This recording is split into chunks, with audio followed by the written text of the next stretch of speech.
Hello, hello, hello, and welcome to episode 1 of Red Rambles. And me and my fellow film enthusiasts here on this show will talk about films we simply love and enjoy. And we thought we'd start off with talking about our spooky movies to make it thematical for the season. I am Tommy, and these are my fellow hosts. All right, I'm Joe. I also fucking really like movies. And this is my first time here on the Red Riders channel, so it's good to be here. Hello, my name is Connor. I also like movies, and I probably have been on some videos before. I don't even know, but hello, you'll probably see me some more. Hello, I'm Nick. I can confirm that Connor has been on the channel before, but Very nice. that video isn't up anymore due to copyright, and this Why? is probably technically going to be our first video. So everything said is moot, but I am your fourth and final host. Amazing. On a Amazing. quick final note on that little tangent as well, for anyone who did watch those Red Ride-alongs, well, the singular one, it will be back up soon. I'm just re-editing it. Turns out this YouTube stuff is kind of hard. Yeah. And we were discussing this before we hit record, but if anyone has any sort of like assumptions that we have read in the name, we're discussing film. We are huge fans of Red Letter Media, yes. Massive but fans. Massive it fans. actually comes from when we played Red Dead Redemption online together. We were called the Red Riders. Yeah, the Red Riders. Just because we thought it had a ring to it, so it's sort of based on that. So The we're just first doing name- yeah, and the Southampton. We're all from Southampton. Southampton football team is red, so it was sort of Yeah. that also. And our first name was Southampton Saddlers, and that just was, kind of yeah. sounded like a gay club. Yeah. Hey, man, it had a good ring Yeah, to we it, had the though. change. Yeah, it had a great. Hey, Southampton Saddlers. They knew how to, have a good time, Oh, They did. yeah, we had a great time Aye, boys. riding. We were the party. Yeah, boys. riding all night, baby. Hell Absolutely, baby. All right. Wow, in that case, gentlemen, now that we've all introduced our wonderful selves, I believe we should segue to our first movie. And our first movie is Nick's pick of choice today, which is Perfect Blue. Please take it away, Nick. Yeah, I picked Perfect Blue because I adore that film. I only actually saw it, I want to say 2 years ago. Joe, you were with me. It was about 2 years ago. Yeah, right? we watched it in your old flat. Yeah, me, you, Yeah. Connor. Were you there at the time? This is when me and I Connor was. lived together. Yes. No, Connor was not present during the viewing. I think I was there for like the last part. I remember parts of it, that's for sure. I know I Connor believe- had seen it in there. I Yeah. believe, Connor, were you there when me, Nick, and Luke saw it for the first time about a Believe- year and a bit ago? Yeah, I believe that was the time I was there. That was my first viewing of the film. Yeah. Yeah. It was weird. Yeah. My first viewing was with my girlfriend watching it on the laptop. While Oh. getting some laptop.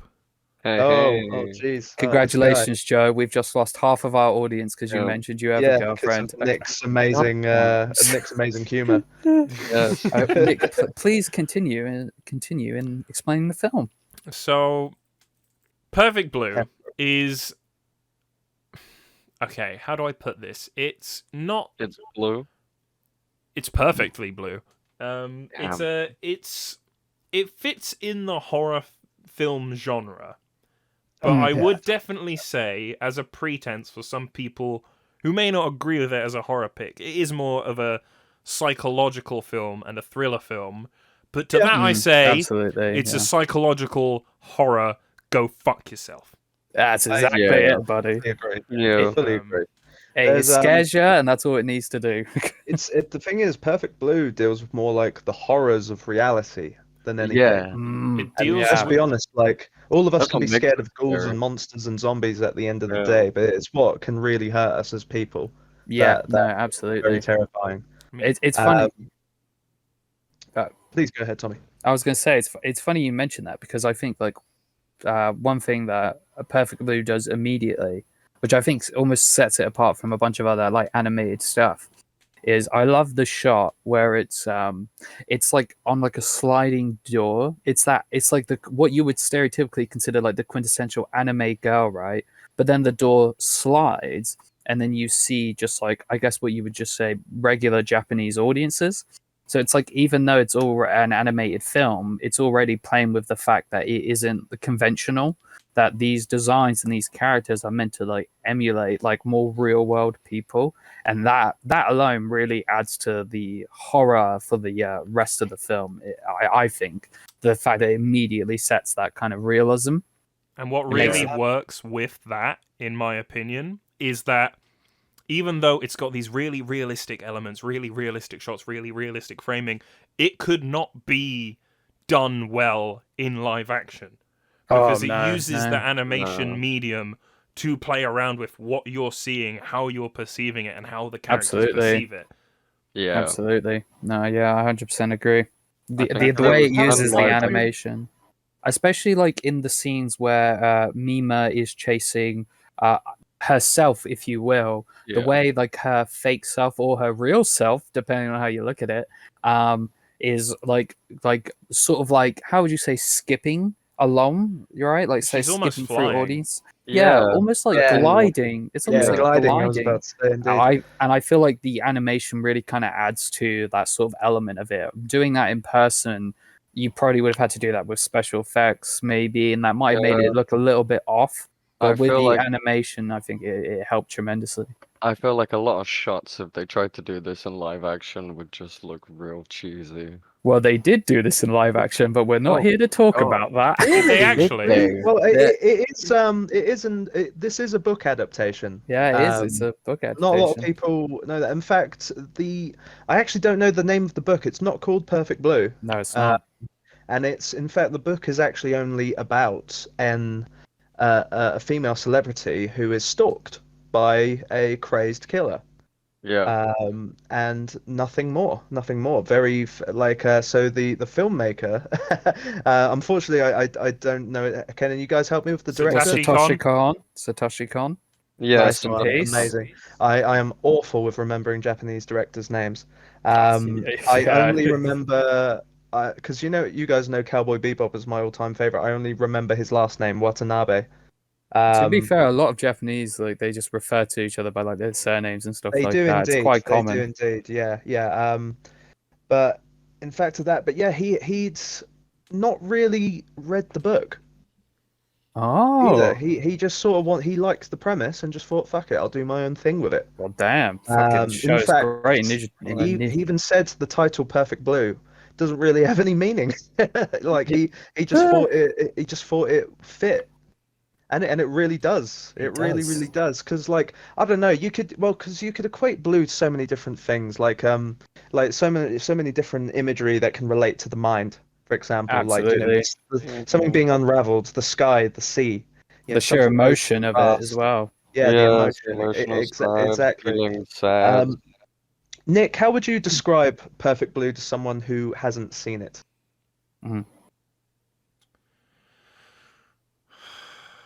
He's dumbfounded. He doesn't know how to explain it. That's it. He's Okay. just gone. Oh.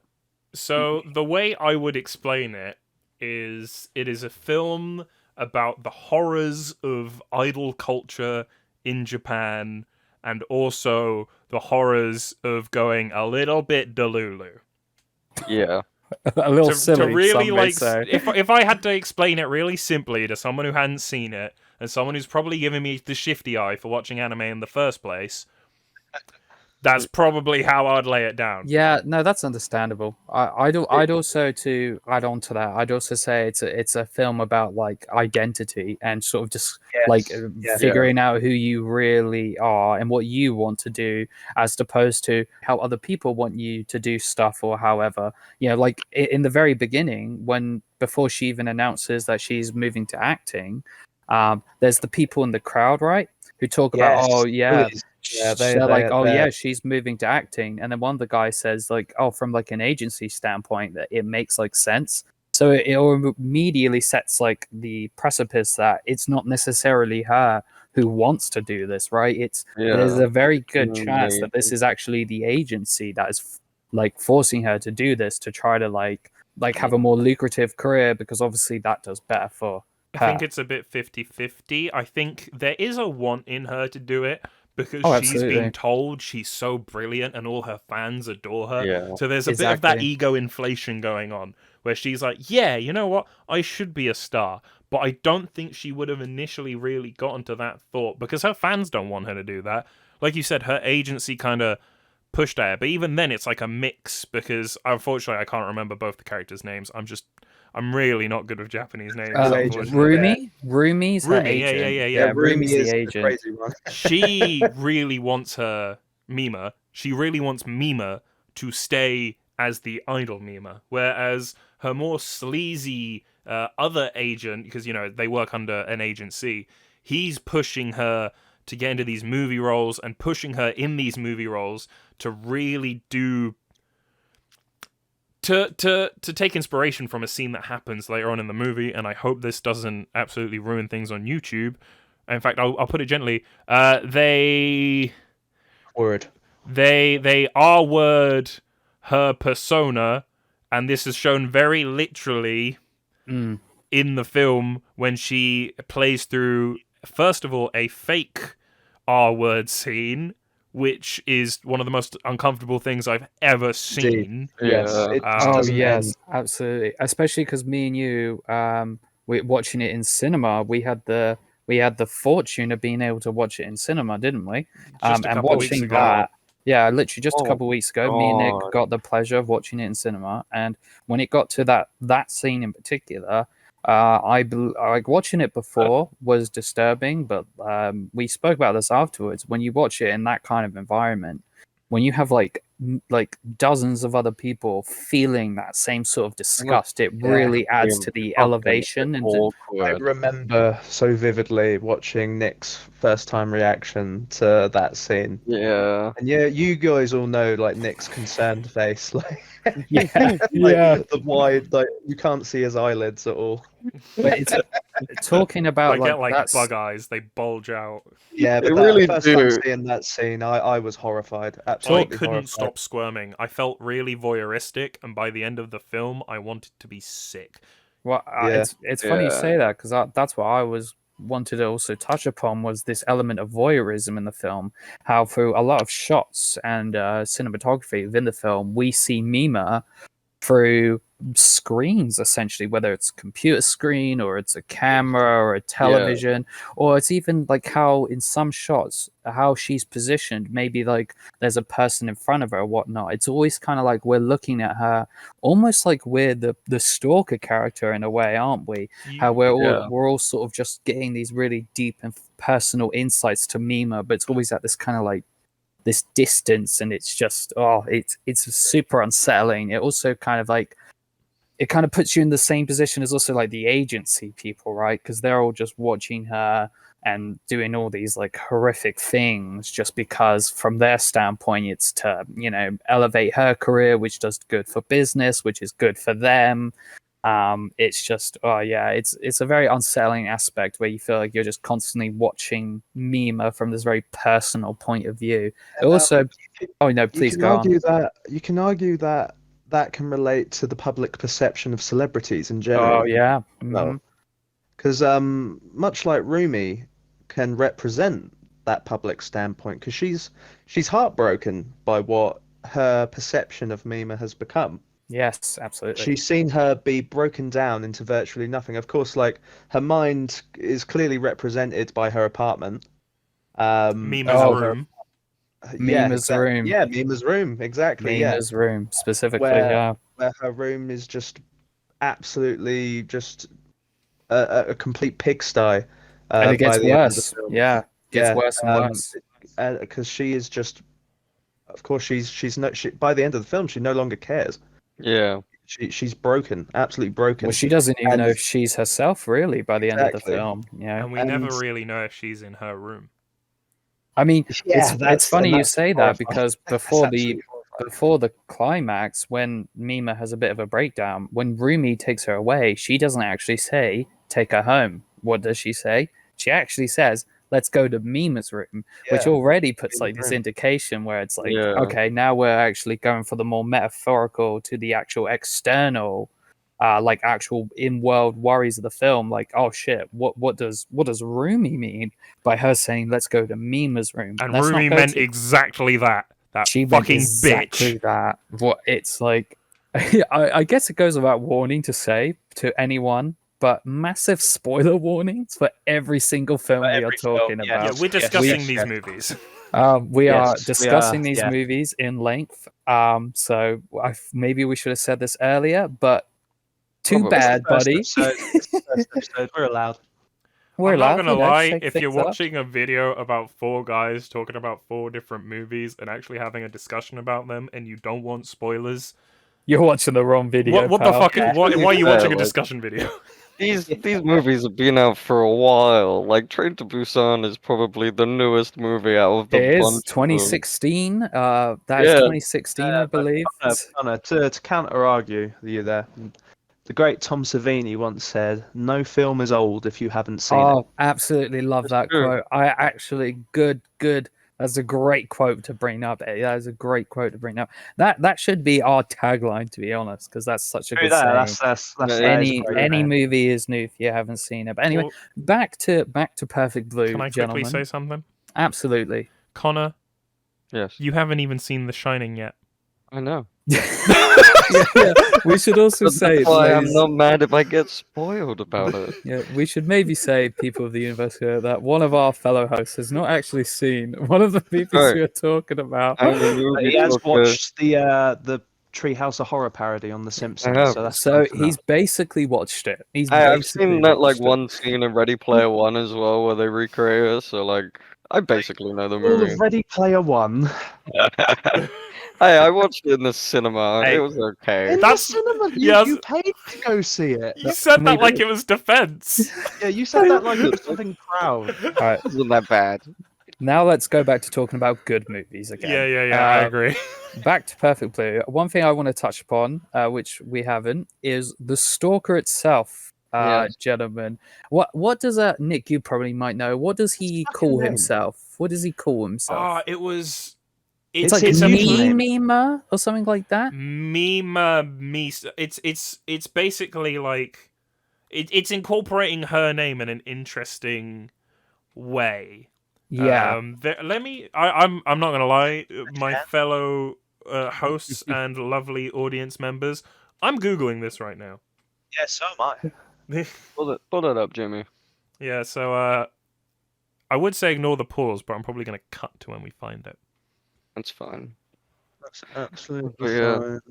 It has been a Me-mania. while.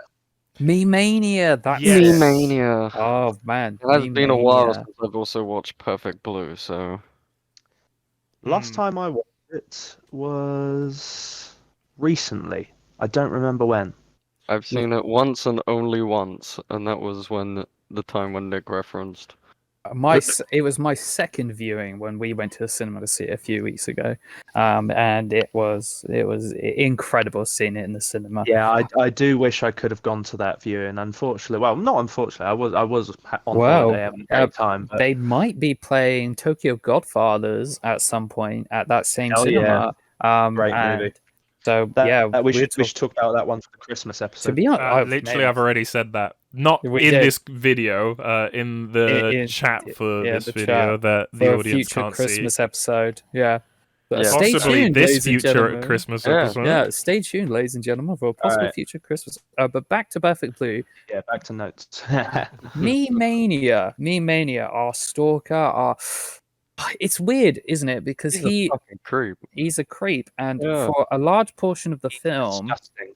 He really is. I love how It's horrible to voiceless look he at. is. Like they really do try and make him as Like grotesque as possible. I swear he's the only character that doesn't have normal eyes.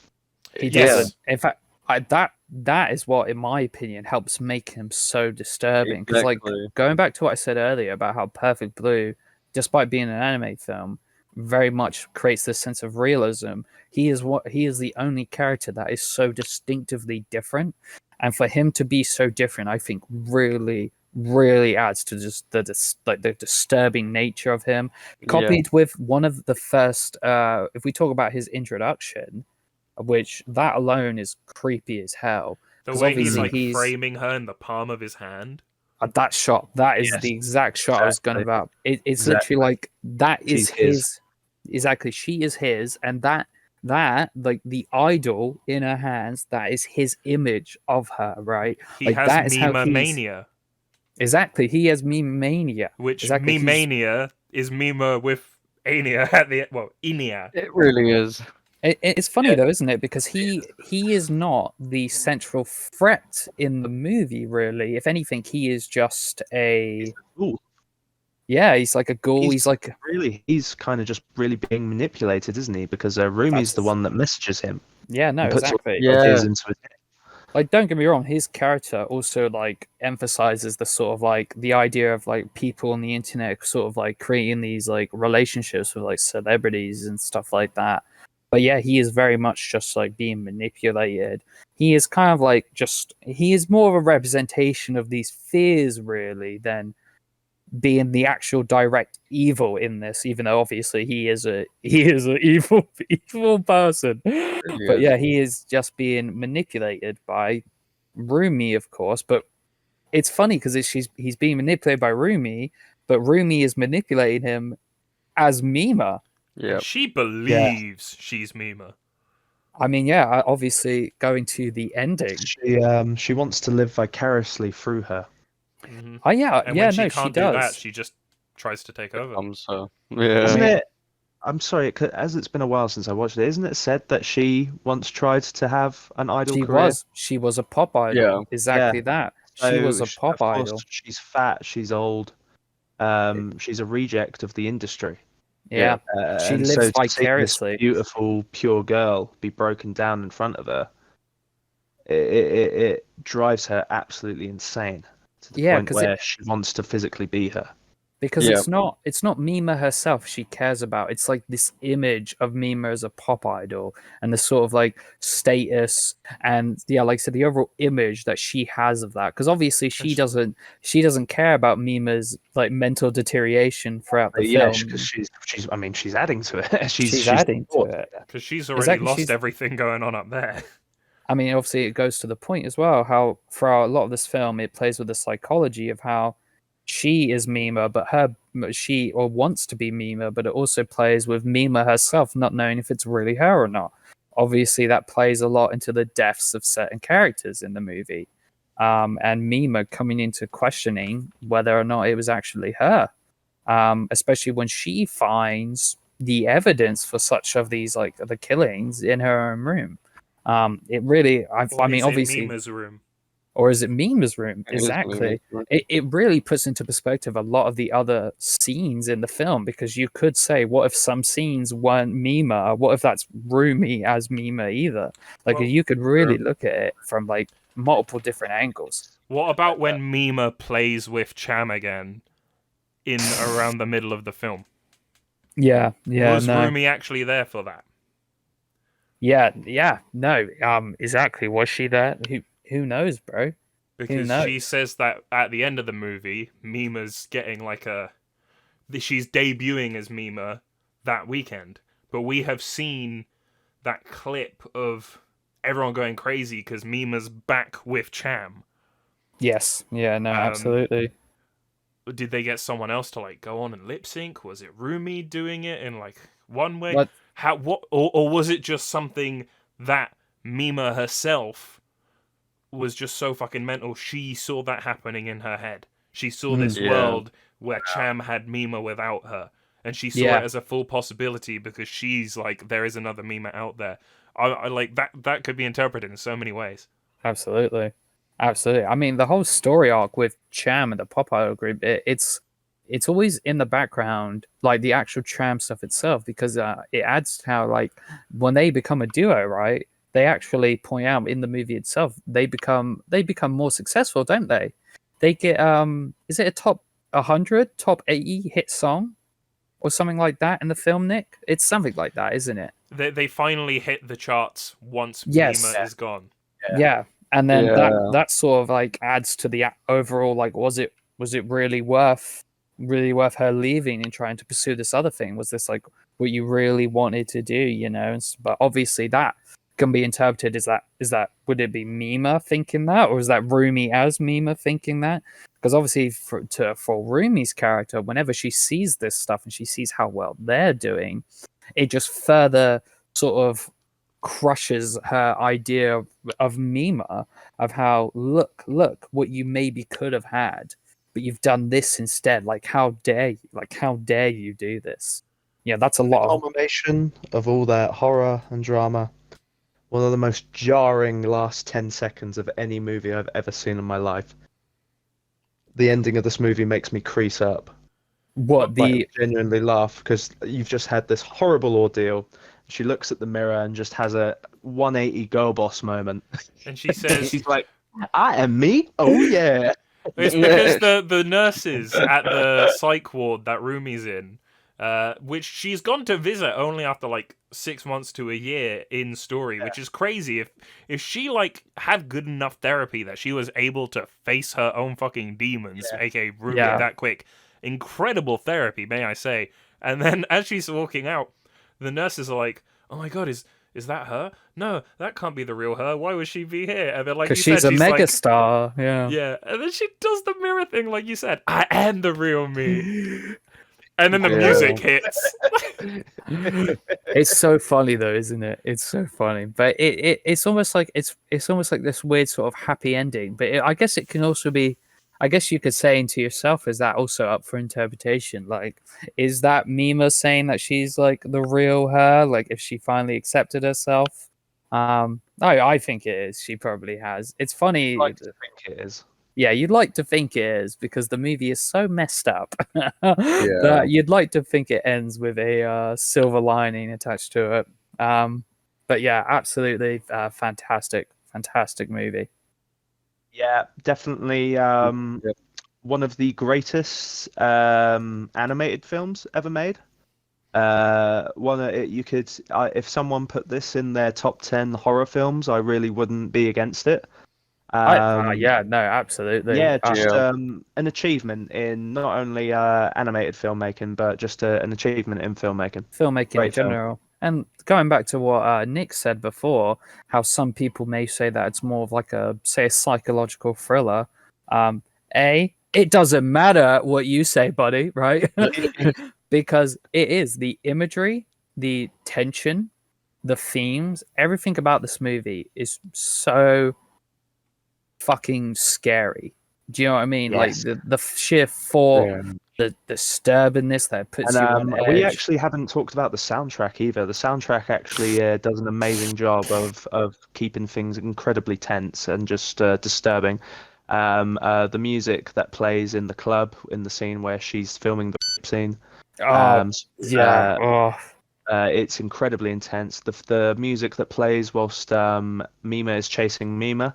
Yes. Near the end, That's incredibly haunting. just like absolutely haunting. That music is what and plays throughout frantic. so much of like there's that bit of music that plays when Mima discovers that her fish have died. There's this music that plays in the background.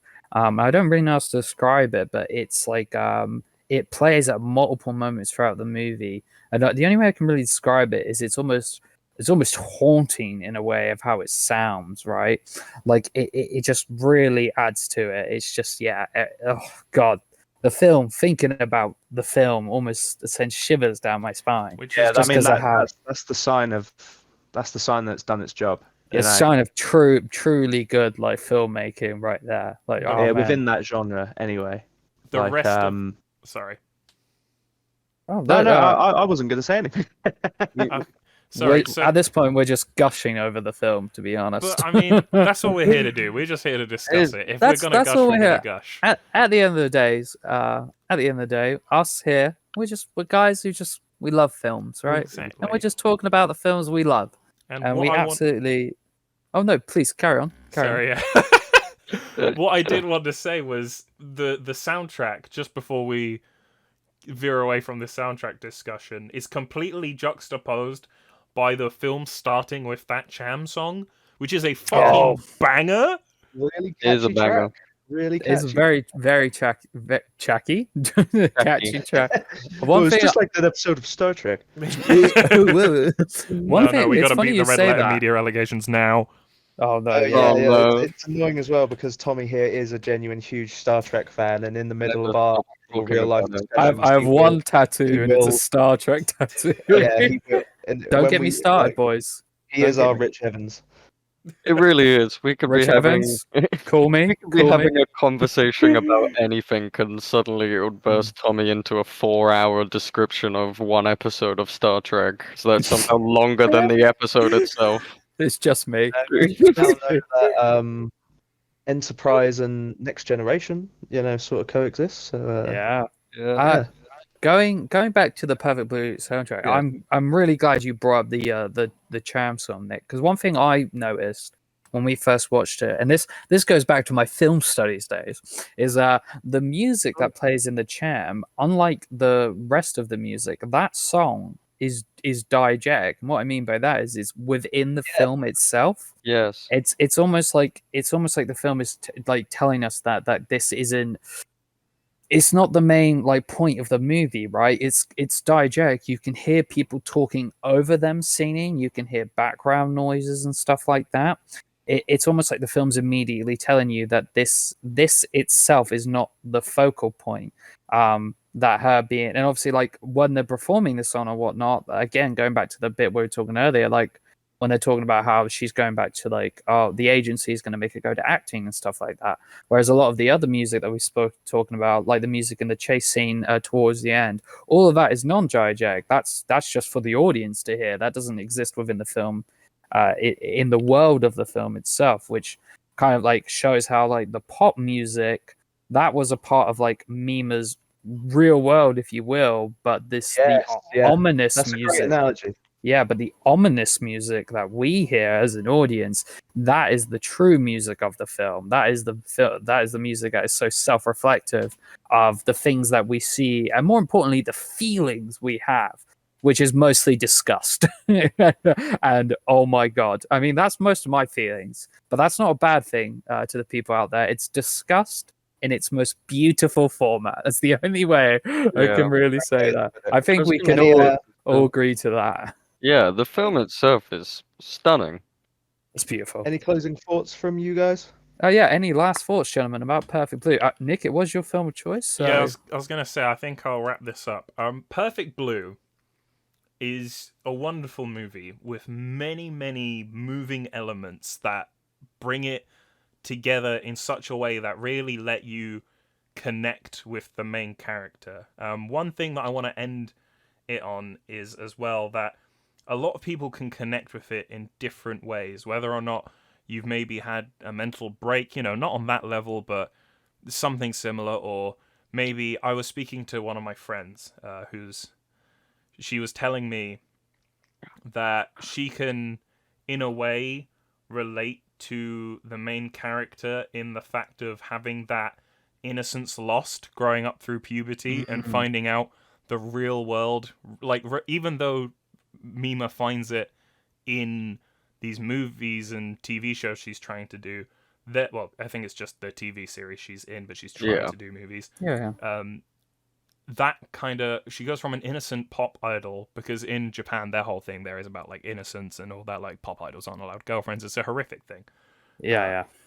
But she, as a girl, can relate to and almost find comfort in the knowing that it's like not just her who's experienced this loss of innocence that is like so clearly shown through the movie, from the character losing her innocence both as a character of the character of Mima and the person who is the real Mima. And I think that's just incredible that a film done by a man can have such a profound effect on a woman, especially since he's written it from a woman's standpoint. And the horror, the psychological bits, it all just adds to that. It does amazing work at making even fake in-universe scenes be so impactful and still mean so much to the character, and that's just beautiful. As horrifying as it is, as sick as it makes me feel every time I watch it, it's also like a beautiful expression of cinema and art, and it's almost crazy that the most iconic still of the movie, with Mima, who's actually Rumi, but she's seeing herself as Mima this one last time with the blood down her face, as a massive spoiler, is iconic to the movie, even though it's a spoiler, because it condenses the idea of this innocence lost, of this idol in her like pink, bright, and she's saturated whenever she appears as Mima. She's always brighter. She always has this like gleam to her, but then she's looks like covered she's in glowing. blood. Yeah, It Yeah. adds to the fantasy, doesn't it? That it's almost like Yeah. her color palette for the character design. Like you said, she's brighter, she's more colorful. It really adds to this sort of like this sort of separation between what it is Mima's world and this pop idol world. and in that one moment of Rumi covered in blood, but also being this bright, shining pop idol, it perfectly like it's a great final like these are the two worlds like connecting together. This is like their convergence point, and from then on, Mima they've become one. Mima can move on past this incident as she does at the end of the movie, and she says the silly line. Yes.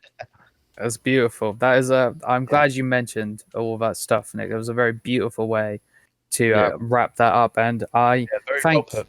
thank you for choosing this movie as your pick for this Halloween Thank you special very much. episode, because it is a wonderful and beautiful movie. Now let's transition over to Connor's choice of movie for this evening. We're going not too far away from Japan. We are in South Korea for Train to Busan. Please take it away, Connor.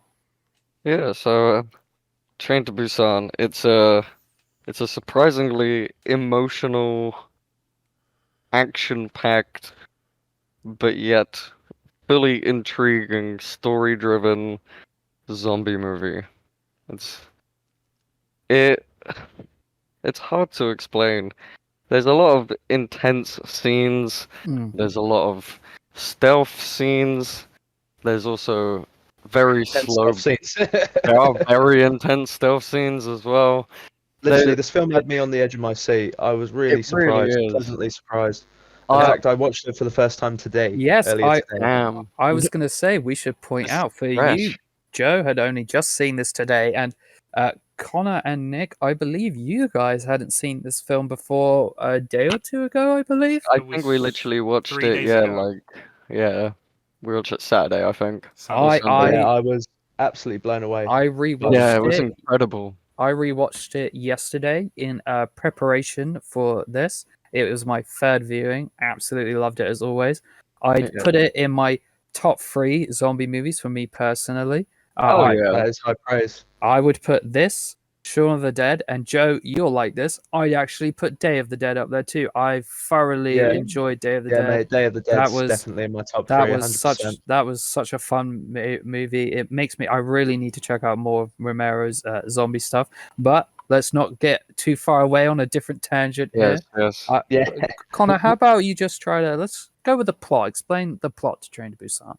So basically, the plot is we have a dad who's a very hardworking businessman, and he's a fund manager, isn't fund manager. Yeah, he's a fund manager, and or he's bloodsucker to some. Yeah, bloodsucker. Yeah. And basically, he recently got divorced. His kid is tired of being there because he never spends time with her because he's always so busy. So she wants to go back to her mum in Busan. So basically, he gives in, and he's going to take her to Busan to see her mum. Where, to begin with, you can see some subtle things going on in the world in the background that kind of tease that. Like the very first shot of the movie is a random family just driving along, and they hit a deer. Pretty standard. It's a farmer. It's a I believe. farmer. Oh, it's a farmer. Yeah. Hits like, this is the billionth time this has happened. You guys, last time you killed my crops. You better compensate me for this. And then they drive off, and then it kind of holds onto this dead deer for a while before the dead deer starts to like crumble his way back up, and you see those eyes, right? The eyes of the deer, completely lifeless, soulless eyes. I'd say. Yeah. And then as we're going through like the journey with the dad and the daughter. They're trying to have a heart to heart, but suddenly there's like a whole convoy of ambulances that go past. Mm. You still don't know what's going on really at all, and it's not until they get onto the train do things start getting a little bit skew-whiffy. Surprisingly, to be honest, I thought that the movie was gonna take longer to build up to the zombies, but it, they do a slow build for the first, I would say, like 15-20 minutes, and then it's pretty It much is the just 20-minute out mark great. where Yeah. you are introduced. Yeah, it's and then it literally at the goes 20-minute pretty mark. much as soon as you get those first 20 minutes of slow build up, and then it just I wouldn't comes say out. 20 minutes is a slow build-up, but I do It's get what you not, mean. but But it I- takes the way its they time do in it those is 20 minutes. yeah, Mm, the way they do it is they do it very subtly in those first 20 minutes until it like hits you Yeah. like a truck. Those 20 minutes are so Yeah. good because in those, Yes, I agree. what have we already established? Oh, Yeah, there's we've some learned sort of everything we need to know. there's some sort of biochemical leak, but Yep. not only that, it's happened before, right? So Yes. that's already showing like themes of maybe like industrial rage, waste, I should say, and There's a stuff big like that. theme in the movie about incompetence from people with power. Should I? Yes, absolutely. But I'd say another Common big theme theme. in South Korean cinema is just anti-capitalist message. I'd say one oh, of. it's Yeah, no, please go on. Sorry. just saying how big business just is really just steps down on and has a huge effect on normal people like you or me, especially in that country. We see it in loads of South Korean cinema, of course. Most recently, Parasite, Sympathy for Mr. Vengeance, Yeah. movies Or like that. or like Parasite Host is and stuff like that. amazing. Yeah, Well, classism Oh is a yeah, very Host very much so. Yeah. in addition to that, is a very big theme, not only in South Korean cinema, but it's super prevalent in this film, especially Yeah. this idea between these richer, wealthier like people who we will talk about a character in Train to Busan who I'm just going to call the rich douchebag. We all know who I'm talking Piece of about. shit. Oh, True in piece of my We shit. hated him. yeah, in my notes, Oh, I he was wanted him. entirely It's a shame that we didn't see him get fucking Yeah. munched up. I hated him. At least he Uh, dies, which yeah. thank God. Yeah. My entire of notes, course- he was referred to as shithead. That's how Yeah. I remembered him by a Yeah, shithead. But to add on to that, Tommy, it's money itself is Yep. the reason why there's zombies in the first place. Exactly. It's the it was our main character's company that was which funding the bio. you find out later on in the film. But not only that, you've got to also add on to that at the beginning of the film when they talk about how there was a crash at one of their plants, which also links that it could be one of those plants. What does he say? What's the first thing he tells his assistant to do? Sell everything before it crashes, right? His immediate first thought Is how is much money money. can I get from money. this? But then it goes on to the other like central theme of this film, or as one of them, I should say, because there are many, is fatherhood and family, right? Because what does he ask Assistant Kim as soon as he tells him to sell the stock? What does he ask him? What kids into? What are kids into? And Yeah. then the next scene, practically, is when we get introduced to Suan. Probably butchering that. Apologize. Suan, I'm pretty sure that's about as close daughter. as we'll get. Yeah. And she, like Connor mentioned earlier, she's on the phone to her mum. And she's on the phone to her mum because she wants to see her mum because she doesn't get along with her dad. They have Mhm. it's already establishing that they have an estranged relationship. But to add to that, it turns out the same present. What did he got her? He got her it last year. Well, He or got maybe a it's Christmas, who Nintendo knows? Wii. Yeah, Children's Day. Yeah, for Yeah. Children's Day. The- The very yeah. same year. yeah, He the got very him a same. Nintendo Wii twice. Another very subtle way of showing the disconnect between the two. Do we think Nintendo had a little sponsorship here as Oh, there was a that's few a little ad for the sponsorships as DS well. as well? Yeah. Possibly because for it to That'll be- because it was on her so magazine. shonely like Nintendo Wii U. you Unlike know? the Burger King Cup, in which Shout out was Burger King, never yeah, I was about fully to- in view. Yeah, it was Yeah. Burger Yes, King the his entire hand, time. his hand covers that Burger King logo. But you Just can tell by the wrappers as well because Yeah. like you see the wrapping. One thing got to give credit to this film on is this film runs minus the credits. It's about an hour 50, nearly 2 hours long, but pretty almost much, yes. almost the about 3/4 of this film takes place on this train, and it is so to give it up to the sheer creativity that and the tension that they build, that there are so many scenes that are just leave, like Joe said earlier, you're just on the edge of your seat. And it's It's quite not a train; it's a roller coaster. yes. Oh, that's brilliant. That's brilliant. That's a brilliant way to describe it. 'Cause it is. It's a massive roller coaster. It's almost funny, that isn't it? Because the whole point is that they want to get the train to Busan, obviously. And so they start here Yeah. and they want to get to this destination. But it's funny because it's not just about getting to this, how they get to this destination, but it's also not only the journey itself to get to Busan, but the central journey that the dad goes through throughout the entire film. It's because it's like he transforms from the rich douchebag kind of character to I'm just going to call him the Chad of South Korea. Can we just give it up for the absolute Chad? I went about the guy in the blue jacket. The guy in the blue jacket. Me and Connor loved him so He much. was He was a Chad. You have no idea how heartbroken I was when he. I knew it was going to happen. I was like, okay, me this and guy's Nick going to do a noble sacrifice. Yeah. But oh Yeah. my god, it broke my heart when it Me and happened Nick because were he was both just such a screaming good over character. Discord at each other. But that's what I mean. It's he was such a good character that the Chad of South Korea are referred to him as. But you see the dad, he almost in a funny way kind of idolizes him in a way, isn't it? Because quite often he sees how he acts towards people, and for the most part, yeah, sure, he jokes, but he is so kind to his wife, right? Like there is true love there, and he's good to Suan as well. Like he sees how his daughter reacts to him, right? Yeah. The fact that he doesn't want to leave anyone behind or anything like that. I mean, a great parallel in his maybe not parallel, but it shows his character is, so when the outbreak first happens on the train, what does the dad try to do to the blue jacket guy? I was actually about to say this. Can I add something Please onto do. this? Absolutely.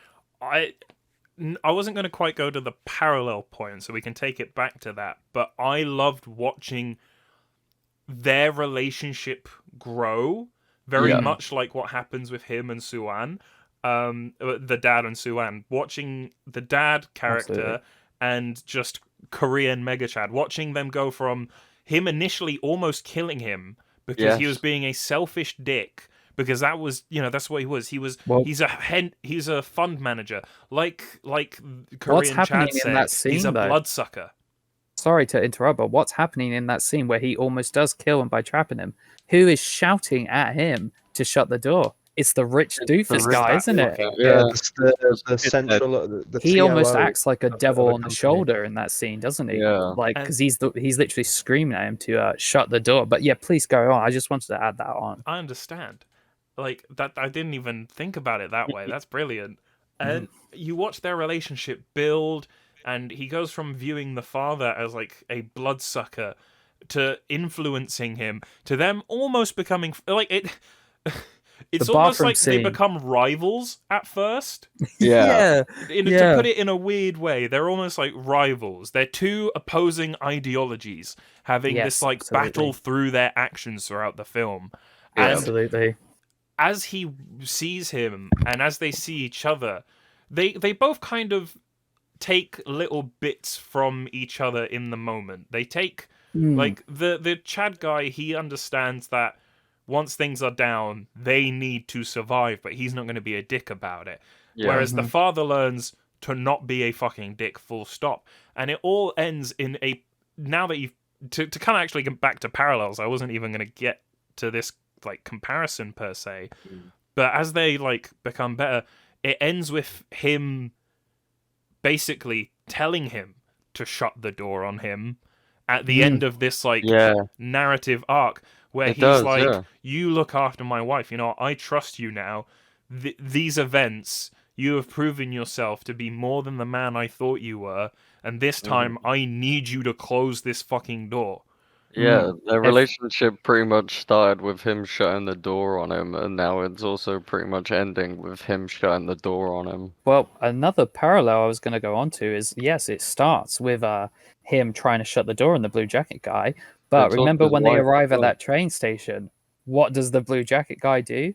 Not only does he save his daughter, right? Yeah. Remember, he Yeah, he saves his tells her to daughter. go to another Yeah, porta potty. he's quite literally there for that. The blue jacket guy He is opens there the door for for him. her, and not like in that moment. I like to think that that's when the dad really realized, like, oh shit, maybe I need to change, because he, as soon as he saw the soldier, I should say, he just walked down the corridor and then left his daughter there. And Yeah. then when they find out the zombies are there, he looks back and he has to accept in himself, oh shit, Well, no, I can't he get to didn't. her on time. He didn't leave. Well, he did leave his daughter He there, kind but of it left wasn't. her. It was It was because under false the. pretenses, It was yeah. because the creepy guy was running down the hallway screaming. Well, remember, At an the army Creepy, he's guy just homeless. Yeah, comes like around that. the Well, he was a corner. little bit The creepy. homeless guy He was is actually homeless. quite his He was character really surprisingly. moved me.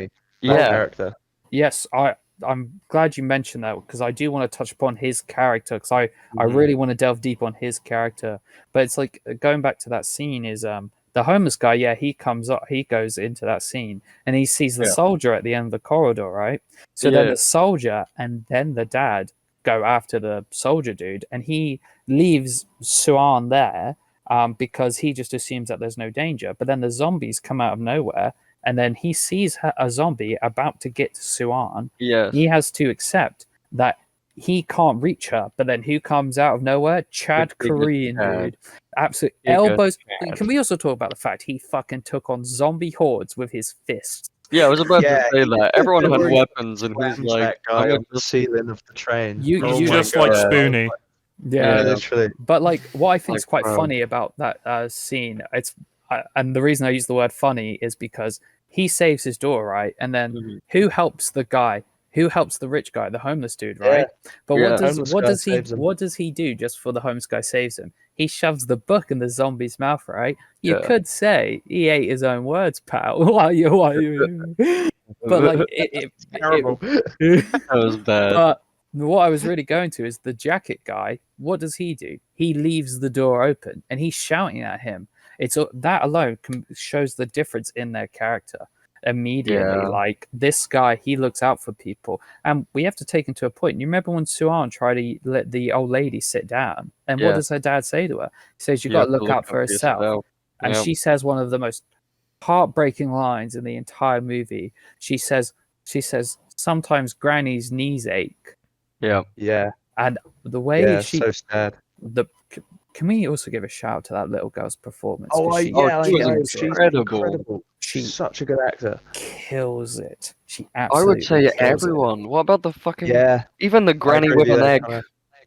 The granny with an egg. The He was The best- first thing I incredible. thought was, can I performance have in an this egg film in is- this trying time? Yeah. Yeah, Would you like an egg and a I'm surprised just South Granny Korean with actors an in egg. general. Granny with an egg lasted almost the entire length of the movie. going The entire length of the train. Yeah, exactly. going back to Madness. the homeless man. Mhm. I'd like to talk about the homeless man's introduction. The Yes. introduction to the homeless man, because how do we see him? He's You in the think he's- toilet, right? And he's think fucking he's rambling infected. and raving Yeah. like a lunatic. What's he saying? He's like, everyone's dead. Everyone's dead. Yeah. But then, who comes along? Rich doofus. Rich The fucking He doofus. says that's what happens when you don't stay in school. Yeah, he Yeah. said that And to Suan. Suan can tell immediately because her mum says whoever says that is a bad person.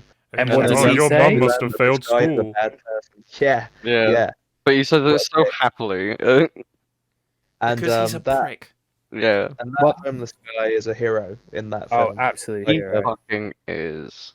Well, that's the thing. A lot of. He- Oh no! Please carry on. Please carry on. Oh, sorry, mate. Because he died scared, He but did. it didn't stop him.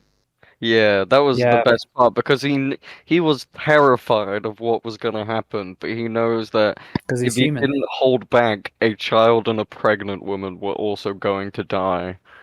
Yeah, no, Yeah. exactly. I mean, so that goes to another, what I think is one of the biggest themes of this film: Mhm. sacrifice. Mm. Sacrificing. You see it with the homeless man. You see it through the rich doofus, but from a different perspective, right? He is Yeah. willing to sacrifice others for his own He's personal gain. sacrificing everything He is to what try the and father achieve could his be. personal goal. Yeah, Yeah, I did feel that. I feel because they even somewhat they have similar hairstyles as well. yeah. Well, that's And of course they both work in a somewhat similar field. You Of could course, have. he's the COO of a transport company. Stallion, Yeah. something like that, I Manager, but, believe you it know, was called. it's still Yeah. corporate, based. But you could say Um, that it was kind of like a future version of himself, I'd say like what he I'd carried counter on that. down this path. I'd say it was the past version of himself. A Because, potential like future. because sure, going the back to what I was potential, saying, if he continues with his past self. yeah, I'd say it's more like his past self. Because remember, it was his past self that tried to shut the door on the South Korean Chad, and like remember in that scene, it's like the rich dude is the one shouting at him. It very much conveys like that guy. Not only is he like a devil on his shoulder, he's probably also representing the dad's inner thoughts in that situation. He's like, oh, I should Yeah. close the door. And again, talking about parallels and transformations, the scene after Mega Chad sacrifices himself. What happens? There's that shot where the dad helps them open the door that the other people are deliberately shutting. And there's Yeah. one shot that I love. It's the dad stares dead ass, dead ass, sorry, stares straight into the other rich guy's eye. Yeah. It's like he's gone through this like metamorphosis where it's like at the back of this train, I was you, but now that I'm here and I've gone through what I've gone through and I've seen these people sacrifice, No, a Chad. he realizes that he needs to be better in himself. He Yeah. even starts to embody him physically. He Just to go does. back to the hair note that Joe brought up, his hair becomes not exactly, but more similar to the Chad's hair the more disheveled Scraggly. it comes. Yeah. Because Yeah, like obviously the scraggly. Chad like has it in like a styled messy way, but then obviously our father, he gets blood in his Stylized. hair, he starts to Yeah. like wash it out, and it goes like up in a similar fashion, almost Oh, like another absolutely. mirror. Absolutely. I also want to. Oh no, please go on, Joe. Yeah, just to add to what Nick was saying, the scene itself when our leading character is washing the blood from his face and of course, Mm. a little bit on the nose, washing the blood from his hands before he breaks down. That's sort of him breaking free of that possible future that he was fated with, into becoming much like the rich douchebag. And yeah, so of course, up to the final fight between those two, where our leading character does indeed sacrifice himself after witnessing so many sacrifices in the name of others. Mhm. It's just really, really well presented. Really well presented. I'd like to add to that myself. Thank you, Joe. Into that specific scene you're on about where he's washing his hands. I'd like to touch upon the fact that the bit where he cries in that bit, because Yeah. I think it's important Yeah. to recognize in a lot of these like kind of movies, and I think this is it's just so rare that you see protagonists show that sort of kind of exemplary emotion. Do you know what I mean? Like he actually breaks down and cries, which makes sense because that is the first scene where our character this entire time has finally gotten a moment of it to himself, right? It really And humanizes him. is really It does, because what's yeah. happened, because we haven't even touched upon the fact his mum died while he was on the phone.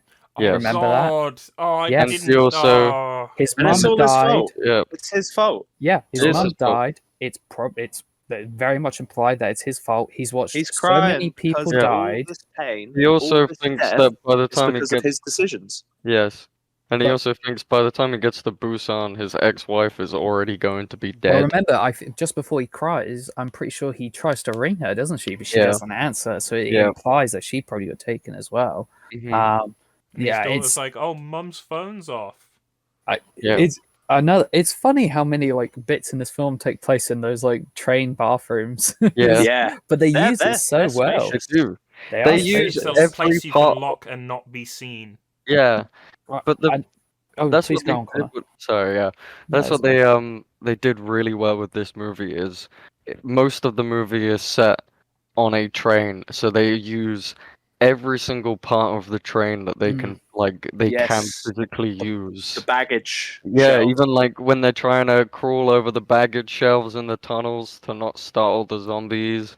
All sorts, yeah. The bathrooms, which is like pretty much their little holdouts in case they have to take a break from like It's in between tunnels. it's so Yeah, clever like how they use the spacing of the train and even like each. in between the seats and everything. Like, And yeah, that conductor, till the end, he had it made.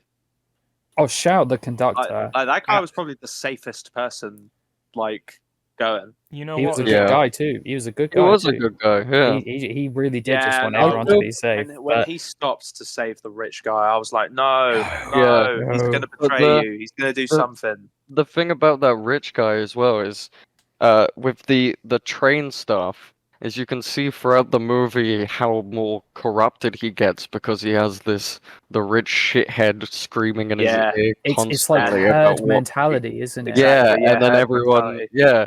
So you can see him like he wanted to begin with, like he wanted to help and he wanted to be a good guy, but by the end of it, he's become pretty much just as selfish No, as that's the guy. Yeah, exactly it. That same train assistant, I'm just going to call him. yeah. Remember when they stop at that train station? The rich guy Yeah. tells him we need to leave, and then he And he's like, pushes the no. rich guy away. He's like, no. Yeah, But we need to then, save as many people as we like can. in the following scene, the rich guy goes up to him again. He's like, we need to leave, and what does he do? He says to the conductor that they need to go. Yeah, That's the thing. His character isn't an important one, but that Yeah, that train assistant's character is another like evident like of a yeah, transformation. But it's his transformation is like so different from the dad's transformation in that film. Whereas yeah, the dad's transformation is almost like this selfish, entitled, almost fund manager who just cares about maybe status and money. But then as the film goes on, he really realizes that in times like these you need to just be kind, you need to be there for each other, which is a huge plot in this film, is about just showing sort of empathy and kindness towards another. Can yeah. I take this back real quick just before I forget it? I had something to say on Connor's point. Oh, Okay. absolutely. Um, Before we go, go for it. Just before we go any further, it's just a quick tangent. I think so. Back to the point of what Connor was making about how well they utilize the train space. I absolutely agree. It's really good. They do the whole granted, each train segment is generally a segment of train, but they do the whole each segment of this train is different and unique and opposes a different challenge way better absolutely. than the Snowpiercer movie, which is a Yes. whole movie where each fucking segment of the train is a whole different thing, and they barely I love that movie, it's really good, Yeah. but they do not utilize the whole train and carriage compartments being different and unique as much as this movie, where they're not physically any different. It's a train carriage, but the different obstacles and challenges and way they have to overcome them in this particular movie on this train, the way it utilizes that space to present these challenges is so fucking well done. That's all I wanted to say. We can carry on talking about the I'm conductor. kind of like pissing myself here because It's the way you said that, it was almost like, yeah, so this movie does it great, unlike this film. And you know what? This film fucking sucks. No, Like, I like I that know- film, but it yeah. it really doesn't use Oh yeah, that's the train thing. From space another Yeah. very Korean well. director. I as know well. you really like Snowpiercer, Mhm. but I just find it so funny. Like, imagine like just being like, yeah, unlike this, it's like I'm just going a separate tangent that's about how terrible another film is. That's a Bong Joon-ho movie I have not seen. I haven't seen Yeah. that one either. I've seen Snowpiercer as well. It is a I good haven't seen movie. any of I've his heard it's English-speaking movies. Yeah. It's his two. I think he's done two English. Yeah, he did speaking. another one called Okja. Yeah, Okja. I've heard that's fucking brilliant. And to go back to Busan, a scene that we never touched upon earlier, which I also want to go back on, another bathroom scene, the scene where the dad, the Chad, and the high school kid. Sorry, Yes. ladies, sorry, people. That is my phone. I am a human being, so I get Oh, notifications. unprofessional. I will turn off my phone for the foreseeable. Just mute it. You don't need to turn it off. Yeah. Hey, I I like to be Scene sure. where he poops. When I turn it off, I feel like I'm in But- the cinema. But I wanted to talk about the scene where the dad, the Chad, and the high school kid, the baseball player, they're in Yeah. the bathroom as well. Because there's that really touching moment between the two, which is I feel like yeah, that's like- a great bit. Nick, you know how like you were saying earlier, they were almost like rivals, like at the start. Yeah. I feel Yeah. like this scene epitomizes when they sort of become almost like friends, right? Because he goes to him, he said, what does he say to the dad? He's like, she'll understand someday. He's like, dads get all the bad rap. You know, Yeah. like she'll understand Yeah. the sacrifices you made.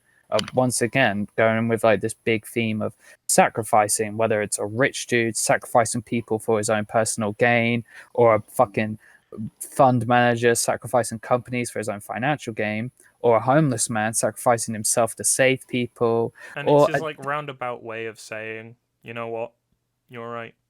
Yeah, it was yeah, literally. it's such a that subtle scene ends way. with him cracking a joke. It Yeah, does. I And love. they all just those three guys. They're in this horror. They're in a They're halfway horrible through this situation. hour-and fight that God, they got to fight through. We Yeah, haven't even and- spoken about the teenager, really, No, I like was the gonna baseball say, kids. even yeah, there, because they Ah, to man. begin with, they're really not that much part of the movie. They're just I a love very that- small side plot. I love that And that last shot of them almost looks like a kiss. It is, yeah. They're Yeah. like they're hugging, embracing, and then when she turns and bites him, but it doesn't. From the way they're positioned, it looks more like they're kissing than what's funny, what's isn't it? actually Because happening. it's like this younger kid and all of his friends, this younger generation has. It's almost Yeah. like they're paying for the tragedies of these older generations, right? They're just kids. They're a baseball team. Yeah, they're being wiped. Literally, those kids, if you're being literal, they're wiped out. Literally, They the did. last two are Every the single one of girl. them. Yeah, The last two are the girl and the They- main baseball kid, but even they don't Yeah. make it because of the rich guy. Because the rich guy makes it so the girl ends up getting affected. Yeah, I was And so then pissed off that guy did Yeah, not that close a pissed single me door off. behind him. Yes, that pissed me But off. what? so But much. you know, why would Oh. he? Because it kind of fits into his character, right? He just wants to get Yeah. out. He wants to go. But let's Yeah, not he'll forget as use- well. He had Oh, to yeah. go. He had to fight through the carriage of his team.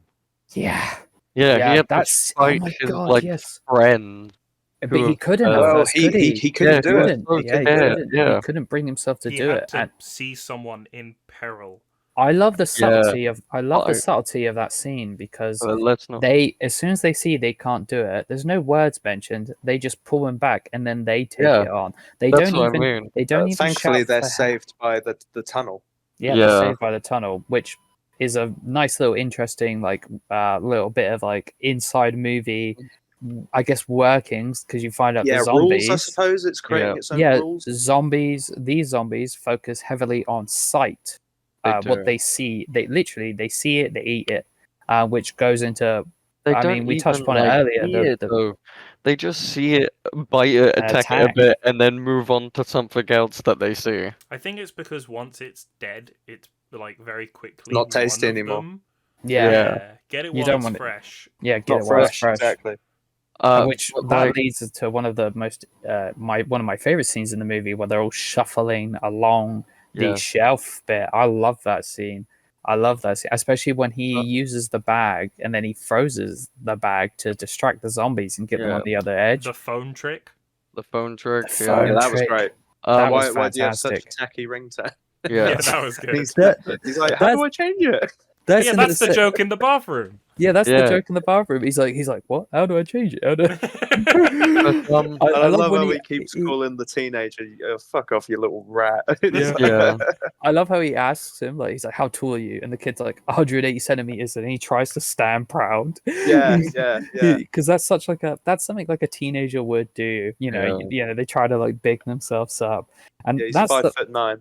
that's the funny part, isn't it? That kid, that kid, the actor was probably like 20 something when he did it, but he does such a good job in emulating what just being like a child, a teenager, right? He doesn't know what to do. He is truly scared and he is truly terrified. We've Like any other kid would be in that scenario. They're just like they're fucking devastated. Like, Oh my just, god, what do you that do? guy's acting when he's bashing that door down. He is bashing Yeah. with every fiber of his But fucking being. we've forgotten to mention one shot that I thought was iconic and terrifying, which was that one single center track shot on that zombie where the camera is like shaking because it's centered on the Yes. zombie. That was terrifying. Yes, the to go on the more like technical aspects, the cinematography of this film is super impressive. It's incredible. How How they do we like feel about the CG? I thought the CG wasn't it's too pretty bad. naff. I'm not gonna lie. Yeah. I'm not a big fan. I love this movie. I love it so much. But the CG is one of its, in my opinion, one of its biggest downgrades. I thought, you know what was interesting? I thought it took a very sort of comic booky approach with the It hordes. kind of did. It did. Because of with Yeah. how they sort of when you can tell it's CG when they just clash into each other. And they just It almost felt like a cartoon. Yeah. yeah. Did it take me out of the film? No, No. but because of course The zombie all carpet at forms the of end. Asian cinema has its own unique take. So Yeah, it's a I can different give it medium in a way. yeah. Yeah. Well, So- approach to the medium. Exactly. So I can give it some leeway there, of course. It not being a Western film. Yes. But yeah, I mean certain bits like maybe the train crash wasn't Yeah. amazing, but it's over in a second, so There's- it didn't really bother me at There's all. one shot that stands out to me, which is funny because it's the poster of the film. So the poster of the film is the dad running with the girl. Yeah. But in the movie itself, he's running with the girl and the pregnant lady's behind them, and then the zombie horde's behind them, and Yeah. it's so obviously a green screen, it kind of hurts. It Oh, again, yeah. I like could kind of tell like Joe the said. drone shots with Yes. the horde chasing them in that sequence. You could tell that those actors as the zombies were green screened in there. Yes. So Yeah. I agree with what Joe says. The special effects, does it take me out of it? No, but they aren't like Hollywood standard, I guess, but it doesn't matter. To stick in a similar department, but I guess moving from special effects to makeup effects, boy, those zombies look fantastic. Can I say Oh, one they do. quick thing Incredible. about They really kind do. of special effects? Absolutely. for it. Please do. Seeing as we're about to move away from it, I just wanted to mention I notice a lot of the time when there's like zombies trying to be fast, and I think the antithesis of like this for me is, remember that scene when they get to day something, I can't remember the station they first stop at. Tucson. No, I No, know it what was- he's on I about. can't remember what it was called. Yeah, I Yeah. know what you're on about. It's Dijang or something like that. Duzang, Yeah. yeah. Yeah. Sorry for mispronouncing. That's Forgive why us, I gave people. up trying Yeah, to we say it. apologize, South Korea. Yes. Yeah, These this four white We men. love your movies. These this poor isn't white like an British men. educated review. We're just talking about movies we liked. Yeah. I like this is Yeah, we are honest in our ignorance. Yes, we really are. Absolutely. But when they're there, when he's going up to that soldier guy who's very clearly been bitten. I mean, you can see he's like struggling. Yeah. Yeah, Yeah. And they're like, oh yeah, wait, and then they have to turn around. You notice that, so the first zombie that comes out, they're kind of doing whatever, but a lot of the time when they're making them move fast, it's very clearly just sped up footage. Yes, but Yeah. Yes. I quite appreciate that. I think it must looks say good. It's very stylistic. It reminds me of old school cinema. Yeah.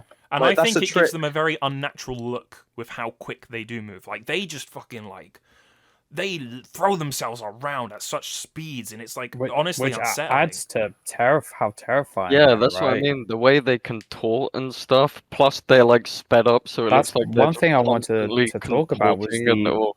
the choreography with the Yeah, zombies, it right? was Like incredible. I remember I watched a Netflix show Transformations were called horrible. All of Us Are Dead, which is a South Korean zombie show, and I had similar feelings there. The choreography, the sheer movements that the actors give as zombies, it's so just it's unsettling, isn't it? Like the way, in addition with all I don't know what it is, and they do it so great in Train to Busan. The way that their bones crack as they make like almost Yeah. jolted movements, right? It kind of adds just how broken and deteriorated they are, and the sort of screeches they have, and it's those zombies. They're just so ruthless and terrifying. It's wonderful stuff. If I may, Tommy, just to add on to that, what kind of really scared me about these zombies as well is that not really any of them die. They don't. They I mean, wanted not- to talk about this. You don't see it, Like- do you? You don't see them actually put one down permanently. They never say, "Oh, this is the weakness." No, they That- just that kind of never bash happens. them back and then run away. They They get don't back really up. have any Yeah. weapons deadly enough either. No, yeah, they just like, have some like bats, the yeah. bats and stuff, but But that's that's- Because you can cave someone's skull in with one of those, but like They Yeah. they They literally just keep getting up. they literally He's just already use dead. Yes. Literally.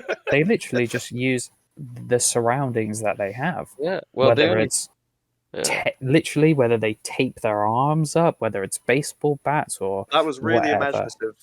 Okay, By the way, solid. that was actually smart. Like I Yeah. wish they did it with their necks as well, though. So did Yeah. I. I was like, arms All is the good, hand. especially, but for the Chad, it made sense to do mostly the arms, right? Because he's just fucking throwing hands. Yeah. He should have taped his hands. One scene I wanted to talk about in particular is the rich doofus's downfall, right? Yes. Because obviously he is, funnily enough, he is almost like, would you guys maybe agree, almost like our secondary antagonist in a way, right? What behind the infection itself? Yes, yeah. Yeah. He, I To would be honest, like- I think yeah. he poses the bigger threat. I think he is He's a weasel. antagonist. Yes, I Yeah. would say that. yes. Besides the actual infection itself, he is like the. If you had to say the bad guy, he is the He bad was guy. the He bad will guy, throw 100%. anyone to the Yeah. dust. But I love his ending scene, right? Because just before he converts, he has a moment which kind of shows that even in his darkest moments, that he was human, right? Because he just says, "I need to get back to my mum." He's like, "Mister, Yeah. can you please help me get back?" I feel like he regresses there. I feel like he thinks he's a child in that scene. Yes, no, that's what I'm thinking as well. Like But also, it's I just thought- very instinctive, isn't it? Like Yeah. just but to also I thought reach that it out. also showed as well how selfish he was, because like all of this time, all of the bad things that he's done is mostly just because he wanted to get back home to his mum. Well, And that's I the don't last thing he think brings up. I don't Yeah. think that's what he wanted initially. Yeah, I don't Yeah, think but I wanted that's to get the the main safety. takeaway from that. Because, like we just said, Connor, Yeah. we believe he's regressed there. We believe Yes. that he's gone back to the mind of a child. Because he's Um, just like it's over. You know what I mean? It's over, and yeah, a lot. I mean, even now, I'm fucking 25 years old. If I was in hospital, right, 26 actually now, gentlemen, I'm lying to myself. But if I know myself, if I'm in hospital and I'm ill, if I feel like shit, fuck me, I'd want my mum. You know what I Damn mean? right. It's a very human emotion, which we is are why mama's boys out here. exactly mama's boys, which is why I think it's not a redeemable scene, but it just shows that Mhm. even this blood-sucking rich parasite that this dude is also human, right? It's very human. I guess we were talking about performances earlier. We should shout out his performance because he does a stellar job in There's being a also- complete Honestly, dick. everyone in this movie, man, everyone fantastic. pulls out a great performance. There's Oh, this Nick, you were about really to say something? interesting point the film makes He's Mhm. got a big part. that. Sorry, I moved away a bit from the mic. There's a really interesting point the film makes that it says, because he's one of the last people standing, he almost gets to the end, and it makes this really Yeah. interesting point of, in a way, he was right. You sacrifice people, you'll get there. He did make it this far, but the cost he paid on other people's lives, was it worth it? Yeah. That's where it kind of goes into this element of empathy and kindness, right? Which is sprinkled throughout the film. It's like, okay, yeah, you made it this far, but in the end, you didn't even make it, technically speaking. You what? You threw away all these people just to be bitten yourself, And really? even though those Yeah. actions got him to the end, Yeah, he would have been They did get into fine the end, though. if he just cooperated with people. If he Much let them like, through the door, it would have. If everyone was in that door set up and he let them through, it would have been fine. There were no zombies in there. It's like the difference between sacrifice and selfishness in a way, isn't it? Because the dad, he sacrifices him not only as a dad, as they point out in that scene, but he sacrifices himself at the end of the film. Chad Fucking sacrifices beautiful himself moment. to I save was him. trying to not cry. I was tearing up. Yeah. yeah. What do I you mean know, trying yeah, not that- to cry, bro? What do you mean Right. try? For I me, did. it's right at the end when she finished her recital. Yeah. Oh, on that Mm. little That- walk with her and the Yeah. pregnant lady. Where you think the soldiers are about to shoot her, and then she starts singing. You know, like a movie is good when like I'm just watching it on my own, literally on my own, And when that soldier has his finger on the trigger, I just shout, "Don't do it!" Yeah, it's literally like, F- I swear to God, if they die right at the end of this movie. Yeah, don't do a Night of the Living Dead on me. it is when the dad locks himself outside, and Yeah. the daughter, the screams, screams. Yeah, the oh my God. screams. Blood, But blood curdling.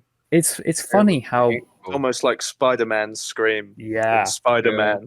it's Mary Jane! but that scene is also so kind. It's also kind of beautiful as well at the same time, isn't it? Because he smiles. He smiles before he goes, because the last thing he thinks of when he dies is just being a father, right? And he knows that at the very least, the sacrifice he made as a father, it's poetic, isn't it? Just how that guy said in the toilet, she won't understand until she's older. Just in that scene, she is not understanding why her dad has to do that. She's screaming at the door, but within the story itself, when she grows up, her character will realize her dad did that so that she can survive. It's poetic, but it's also literal. And it's beautiful just seeing those images of him smiling before you see the shadow, the silhouette of him falling off the train. It's just, yeah, man, it's beautiful. It's beautiful, man. It's beautiful, Yeah. man. Yeah, exactly. We do get a cathartic feeling Yes. there I'm among not the crying. You're crying. It's not Well, me. Throughout the movie as well, you see the relationship between him and his daughter grow as well, because to begin with, beautiful. she absolutely does not want to be there with him, even to the point where when she meets the big man Chad and his wife, she wants to go with them instead. Yeah, no, absolutely. Yeah, and then once she sees that he's actually going crazy and like He trying loves to, her. yeah, He like loves her. literally doing everything he can to be back with her. That's when she realizes that she wants to actually be with him. Once And again, then it that makes it even more heartbreaking as well when now that she does want to be with him, he now has to sacrifice himself so that he doesn't, Exactly. that she can be safe. Exactly. It's It's all the pain. stuff she doesn't see, Yeah. right? Whether or not that's fighting off hordes of zombies or him Mhm. doing his work to give her a stable home, it's the Yep. sacrifices that she doesn't see, which are the ones that she will realize when she's older. It's man, it's beautiful, man. That's why I rate this movie so highly, because It is. not It's only is the action intense, especially, and they utilize the setting so well. The zombies are fucking awesome, but each character, even the smaller characters, whether it's the Have two their old own ladies or story. the Yeah. train assistant, each of them have their own sort of dynamics. They have And their own little stories going on. yeah, throughout the whole exactly. movie. Each Yeah. character is fleshed out so wonderfully, and the journey I- we see them all go on, it's just so, it's beautiful, so And I beautiful. think the main takeaway we can take from all that is that if you don't like this movie, you would have been re-educated back in the day. Yeah. And as Right. we're wrapping up talk on this, before we hand it over to Connor for his last words, I do want to bring it back to talking about how the capitalism corrupts. There was one scene I was thinking of just as we started talking about it, but I couldn't find the right place to place it. That scene where we see that politician telling everyone everything is fine. God, why Yeah. bro? I have this in my notes, and I didn't even Completely talk forgot about about this. that. I've been I thinking have- about it the whole time, but it's really hard to place because it has a lot to do with the themes of the film, but it's very much isolated, Yeah, you know? it really, really reminded me of The Host, that bit.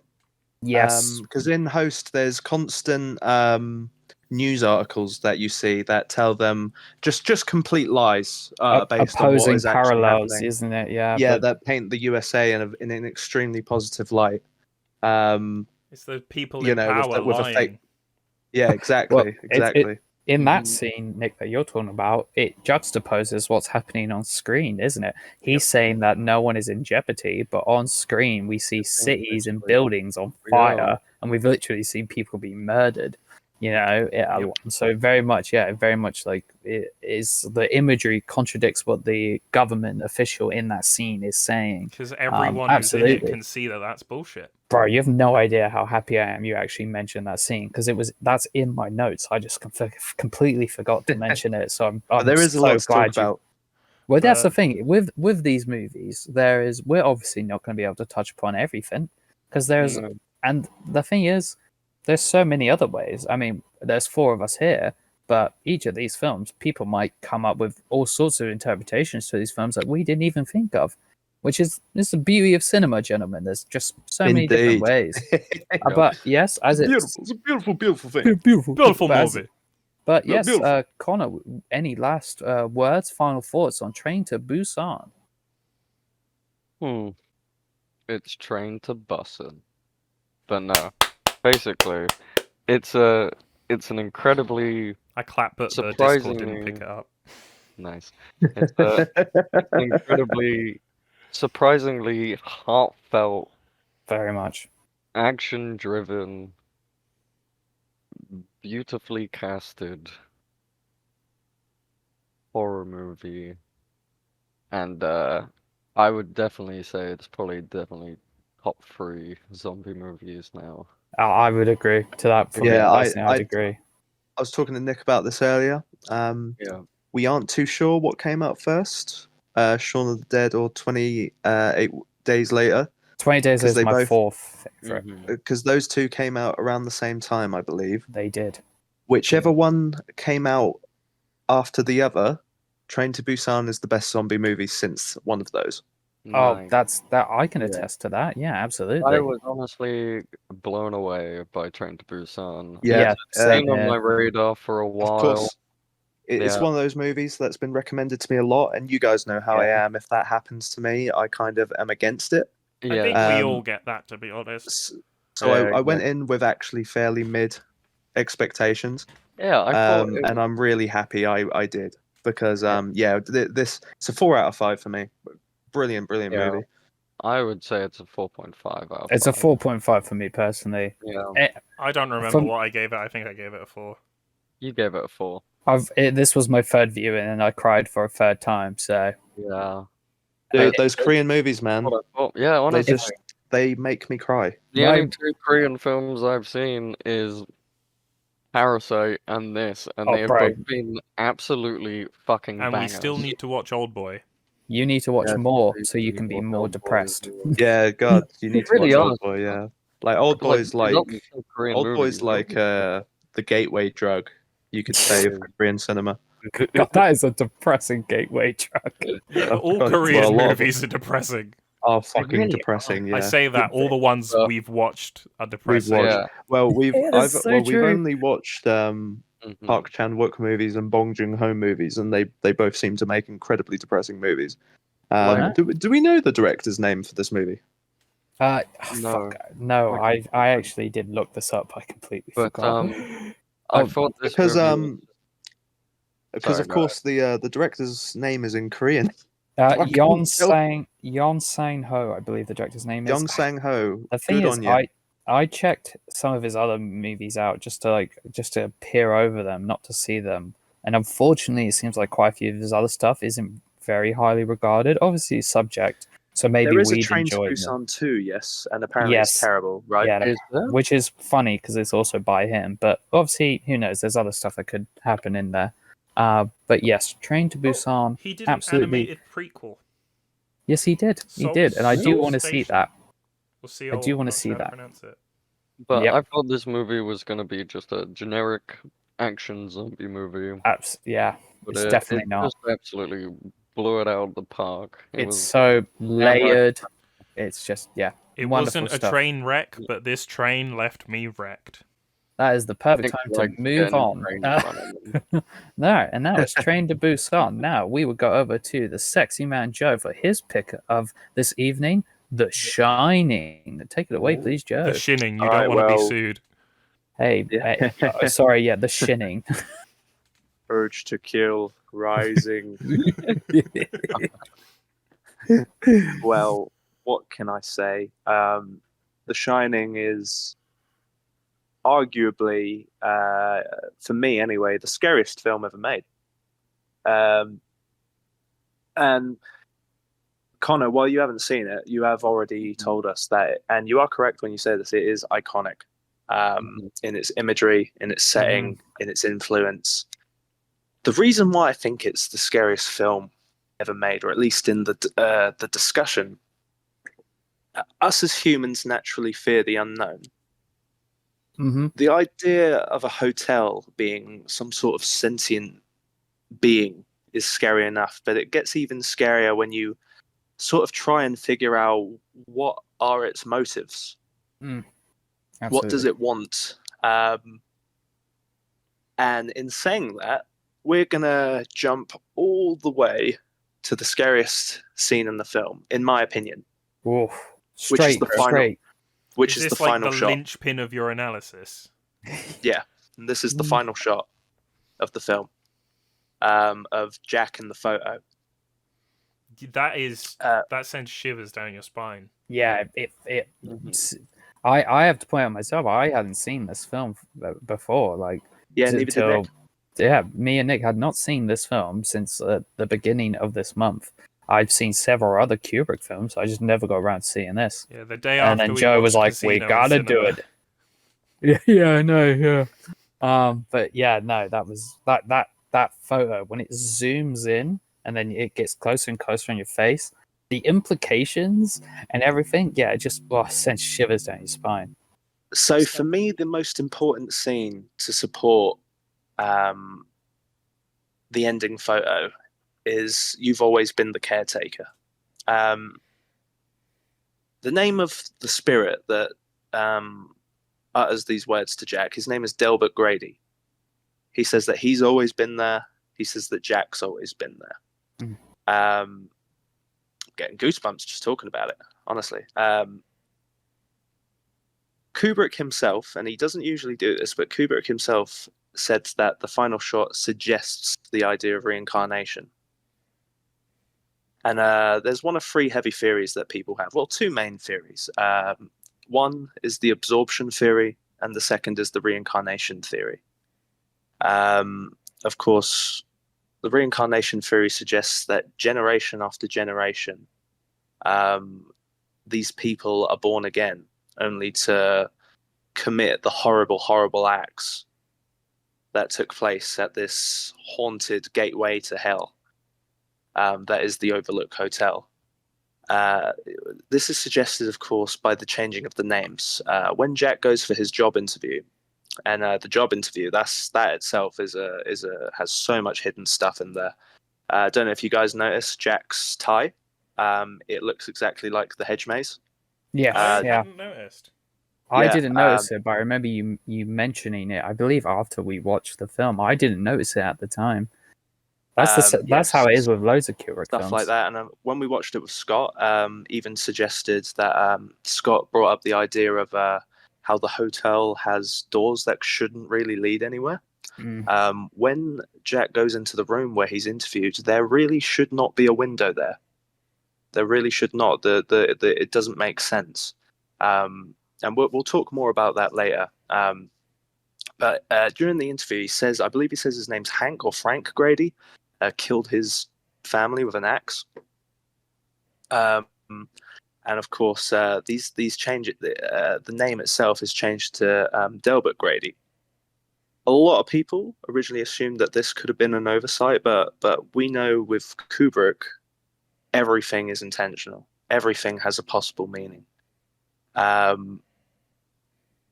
So like stuff like that can sort of imply the idea that the hotel is just wants it to happen again. It will make it happen again.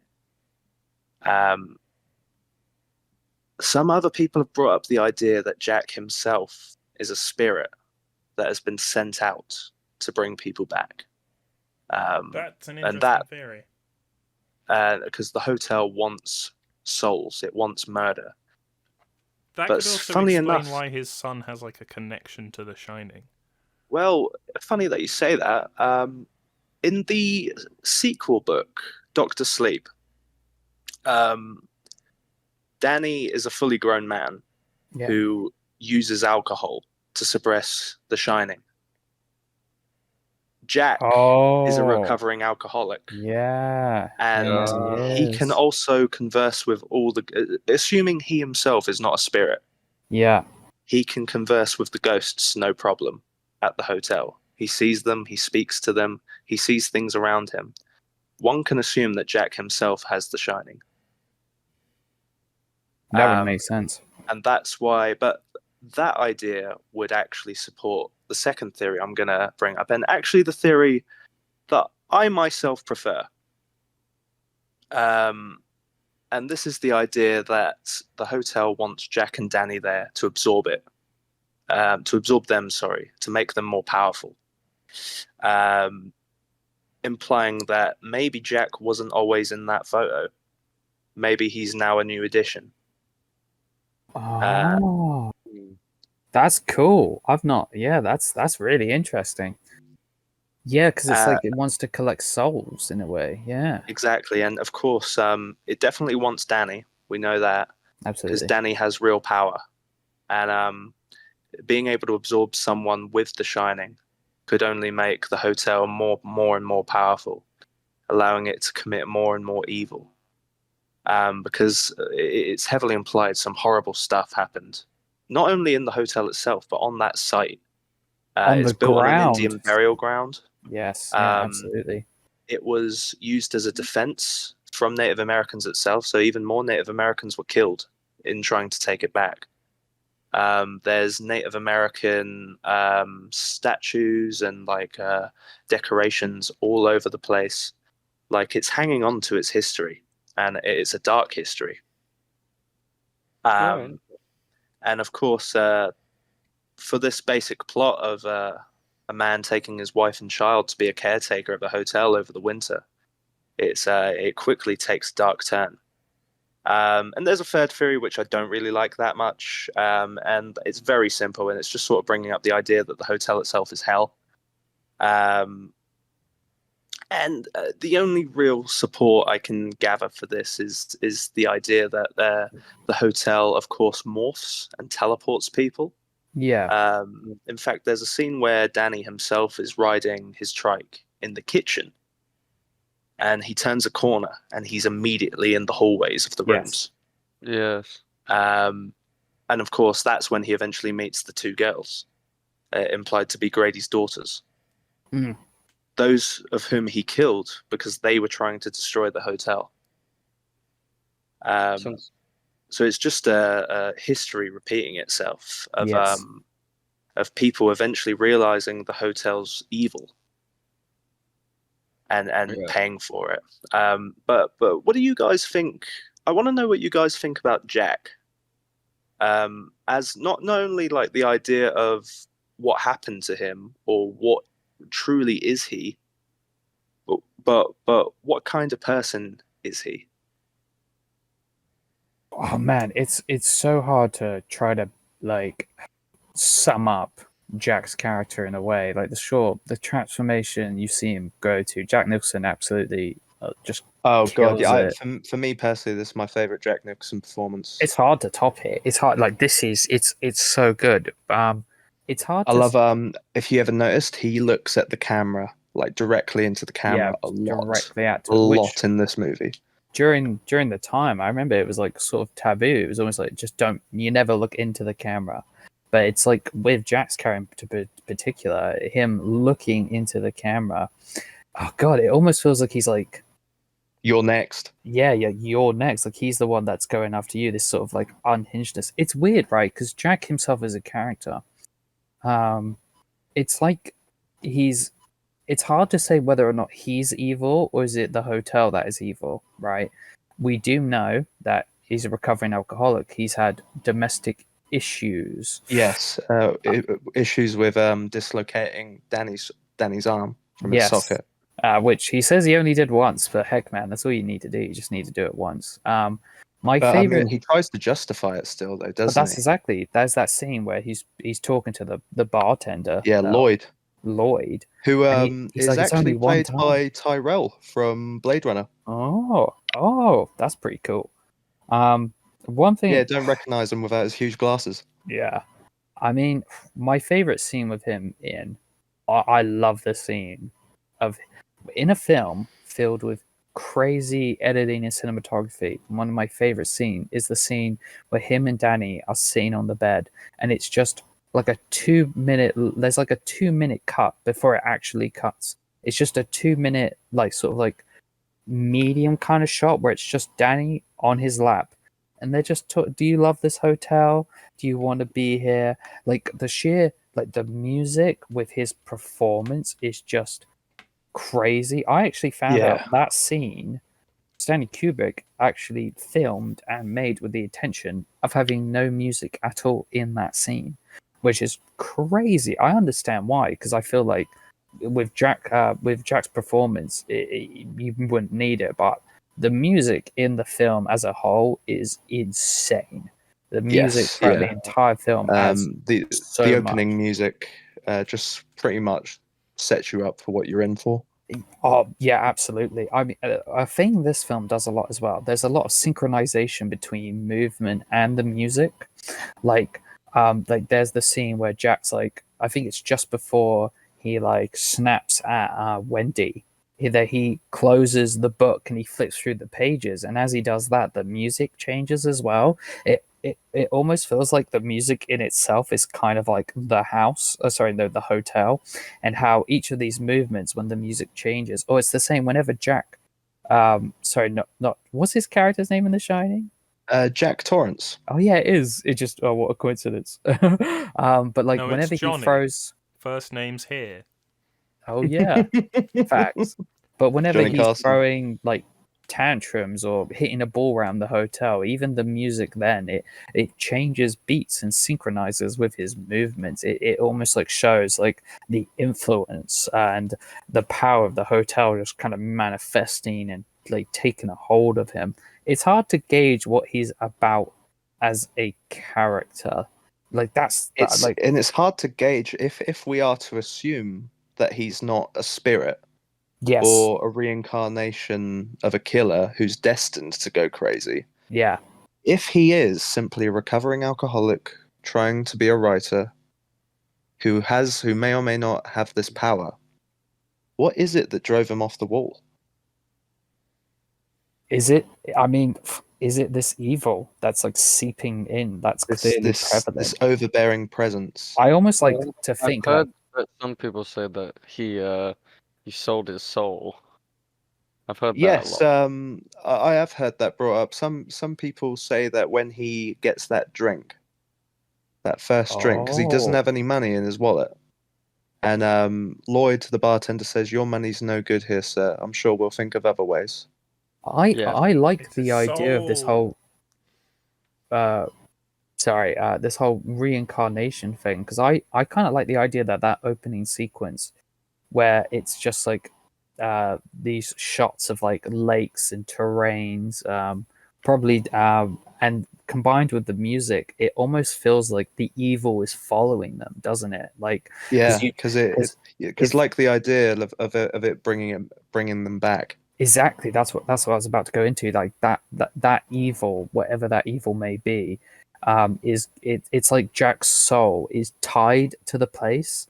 So even if he does get reincarnated and become someone new, he'll always come back because that evil like draws him there.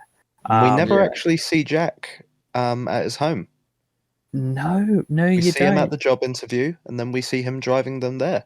I also like the play with the name, the Overlook Hotel, because it's almost like how people talk about, like when they talk about when the guy murdered in the interview talks about how he murdered his family. It's funny how something like that isn't like a forefront of the conversation. It's more like an oh by the way. Do you know what I mean? Like in the interview itself, because they talk about it and then they bring up the murder, or like how when they talk about how there was an Indian burial ground, they don't really go upon it, right? So it really plays with the name, the Overlook, right? It's almost like this sort of like ignorance to like these certain aspects. You could even say it's like Western like ignorance to like cultures or rituals and stuff like that, specifically Indians, because it could be some evil Indian stuff that is haunting the hotel, but it could be something else Could be a entirely. manifestation of evil itself, Yeah, with all the like pain and that sorrow at that location. that adds to me to the horror of the film that you don't quite know what it is. Yeah. Like Speaking of, let's discuss Room 237. Room What happened in 237. room 237? So Well, what room does happen in 237. room 237, Yeah, Connor? what Oh, does That is a God. big question. God, Yeah. what doesn't happen in room 237? Yeah, when I first watched this movie when I was probably like 11, um, Damn. on TV late at night. Holy crap! The when Jack is backing off, and you just see the sheer horror on his face, and it cuts back to her laughing and walking closer and closer to him. Oh my God! You can imagine, like it scares me now. Like I said, if you guys could see the hair on my arms, it stood right up. Mm. Like imagine how scared I was watching that as a kid. Yeah. Honestly. Yeah. Yeah. That literally her look is like, and also like I like to think that those, if you guys remember those cutbacks to her waking up in the water and rising, Yeah. Yeah. I like to think that that's what Danny saw. Oh, that's interesting. That's how I always took it. I always think it cuts because it's a POV shot. Yeah, it is. Yeah. And Danny definitely saw something. He definitely saw it. It must have been her, because he went in there. And he has, of course, the bruise marks around his neck. If we Yeah. are to assume that But that's- Jack didn't do it. That's the thing, though. Uh, We can assume that it could be that, but with how this hotel presents itself, like it almost feels like you could go into the same room twice, but it's a different room. Do you know what I mean? Like, And again, like Scott mentioned, there is a door that so 237. If you were to walk past room 237, there's actually a little corner that you can turn on the left where there is a door Mm. that would lead in surely to room 237, but it doesn't. It leads to a stairway. we even pointed out while we were watching it that there looks like there's staircases that don't go anywhere, right? Exactly. Like And there's just it stairs that go to a interferes with the wall. layout of the room itself, because when Jack walks in there, room 237 is Pretty very big. spacious. Yeah. Yeah. Yeah, no, absolutely. It very This- spacious. Also, Might I know just I've be been me. like quiet on this one, but I'm really enjoying this conversation. I feel Yeah, It's a like lot a to that's- take viewer right in now. this movie. Like the thing is, because when we're done talking about The Shining, we probably won't have even scratched the surface. Well, Yeah, absolutely, absolutely. But it almost sort of plays into the idea of, is 237 really there, Mm. or is it there by the hotel to fuck with you? It feels like everything about the hotel is like supposed to fuck with you, right? Like The it's- hotel, much like itself, much like the hedge maze right outside, it's impossible to navigate. Well, it's yeah. it's deciding where you go. Much like the tie noosed around Jack's neck, it kind of implies that they're doomed from the start. I mean, that's Like one they're thing. lost. That's one thing I want to touch upon as well, is how the architecture in the film itself, right? Like, not only is almost each corridor or each room different colors, right? It's like the layout of the building itself is somehow completely different. Like, like if you somehow missed the first half an hour of this movie, I wouldn't be surprised if someone thought that this movie took place in several different houses or buildings, with just how the colors and the layouts are so different. It's That almost bathroom like, there, oh yeah, but that like, red yeah, the hammer red. blood red bathroom. Oh, it's but like That's probably it's one like, of the most stylish urinals you could ever go to. to be fair, this hotel is pretty bougie looking. The It's a shame it's transition evil. for that Otherwise, woman I'd as stay well. there. I'm sorry. I'm just remembering, like, it's coming, like that scene is coming back to me in like just like horrific visions. What? Which one? The one of in room 237. Yeah, With Jack with goes the in woman. with the Yeah. woman. Weirdly enough, sorry, really offside tangent, but it reminds me of in Misfits when Nathan, I think, is the guy, sleeps with that chick who's actually an old woman whose superpower it is to be yeah, young. Yeah, to And, be holy like, shit, I young. remember that. Yeah, and like how disgusting that was. That came to my head when we were watching it.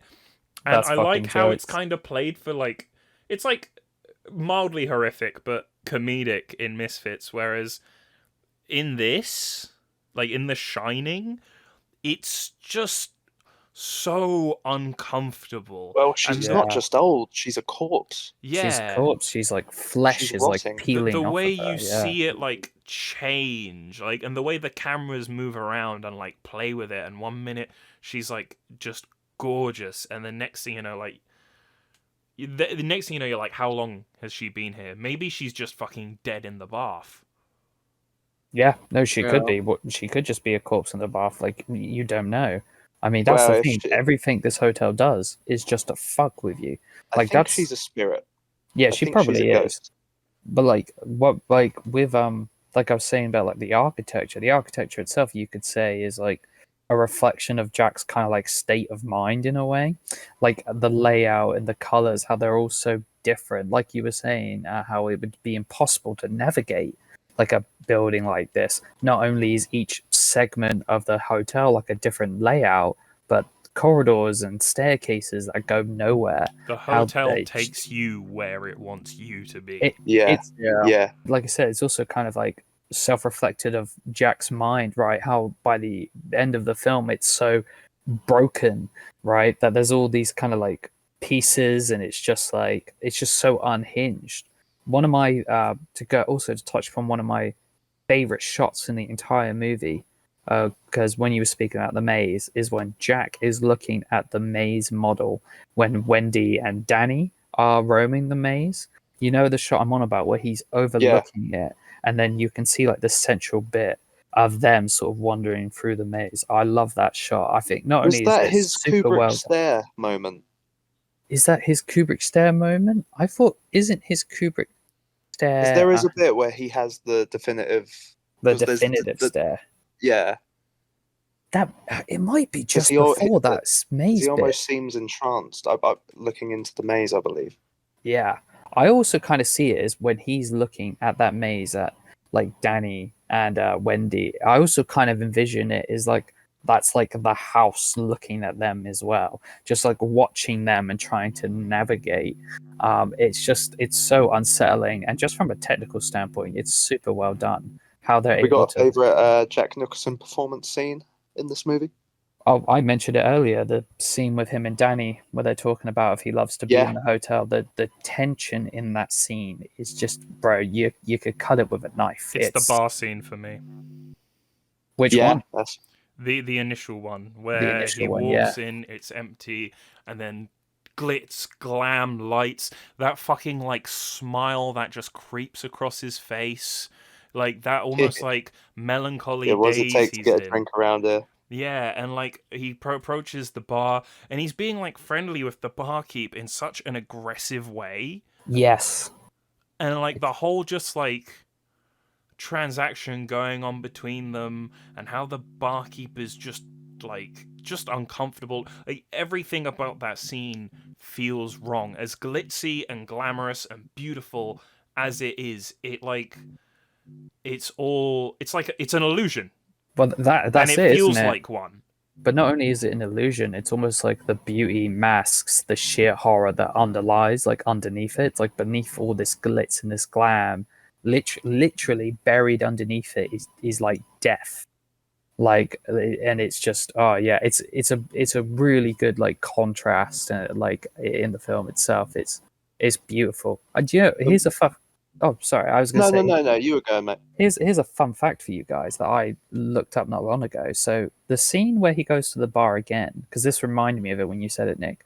But when it's full, right, where there's like a whole, I don't know what you Yeah. would call it.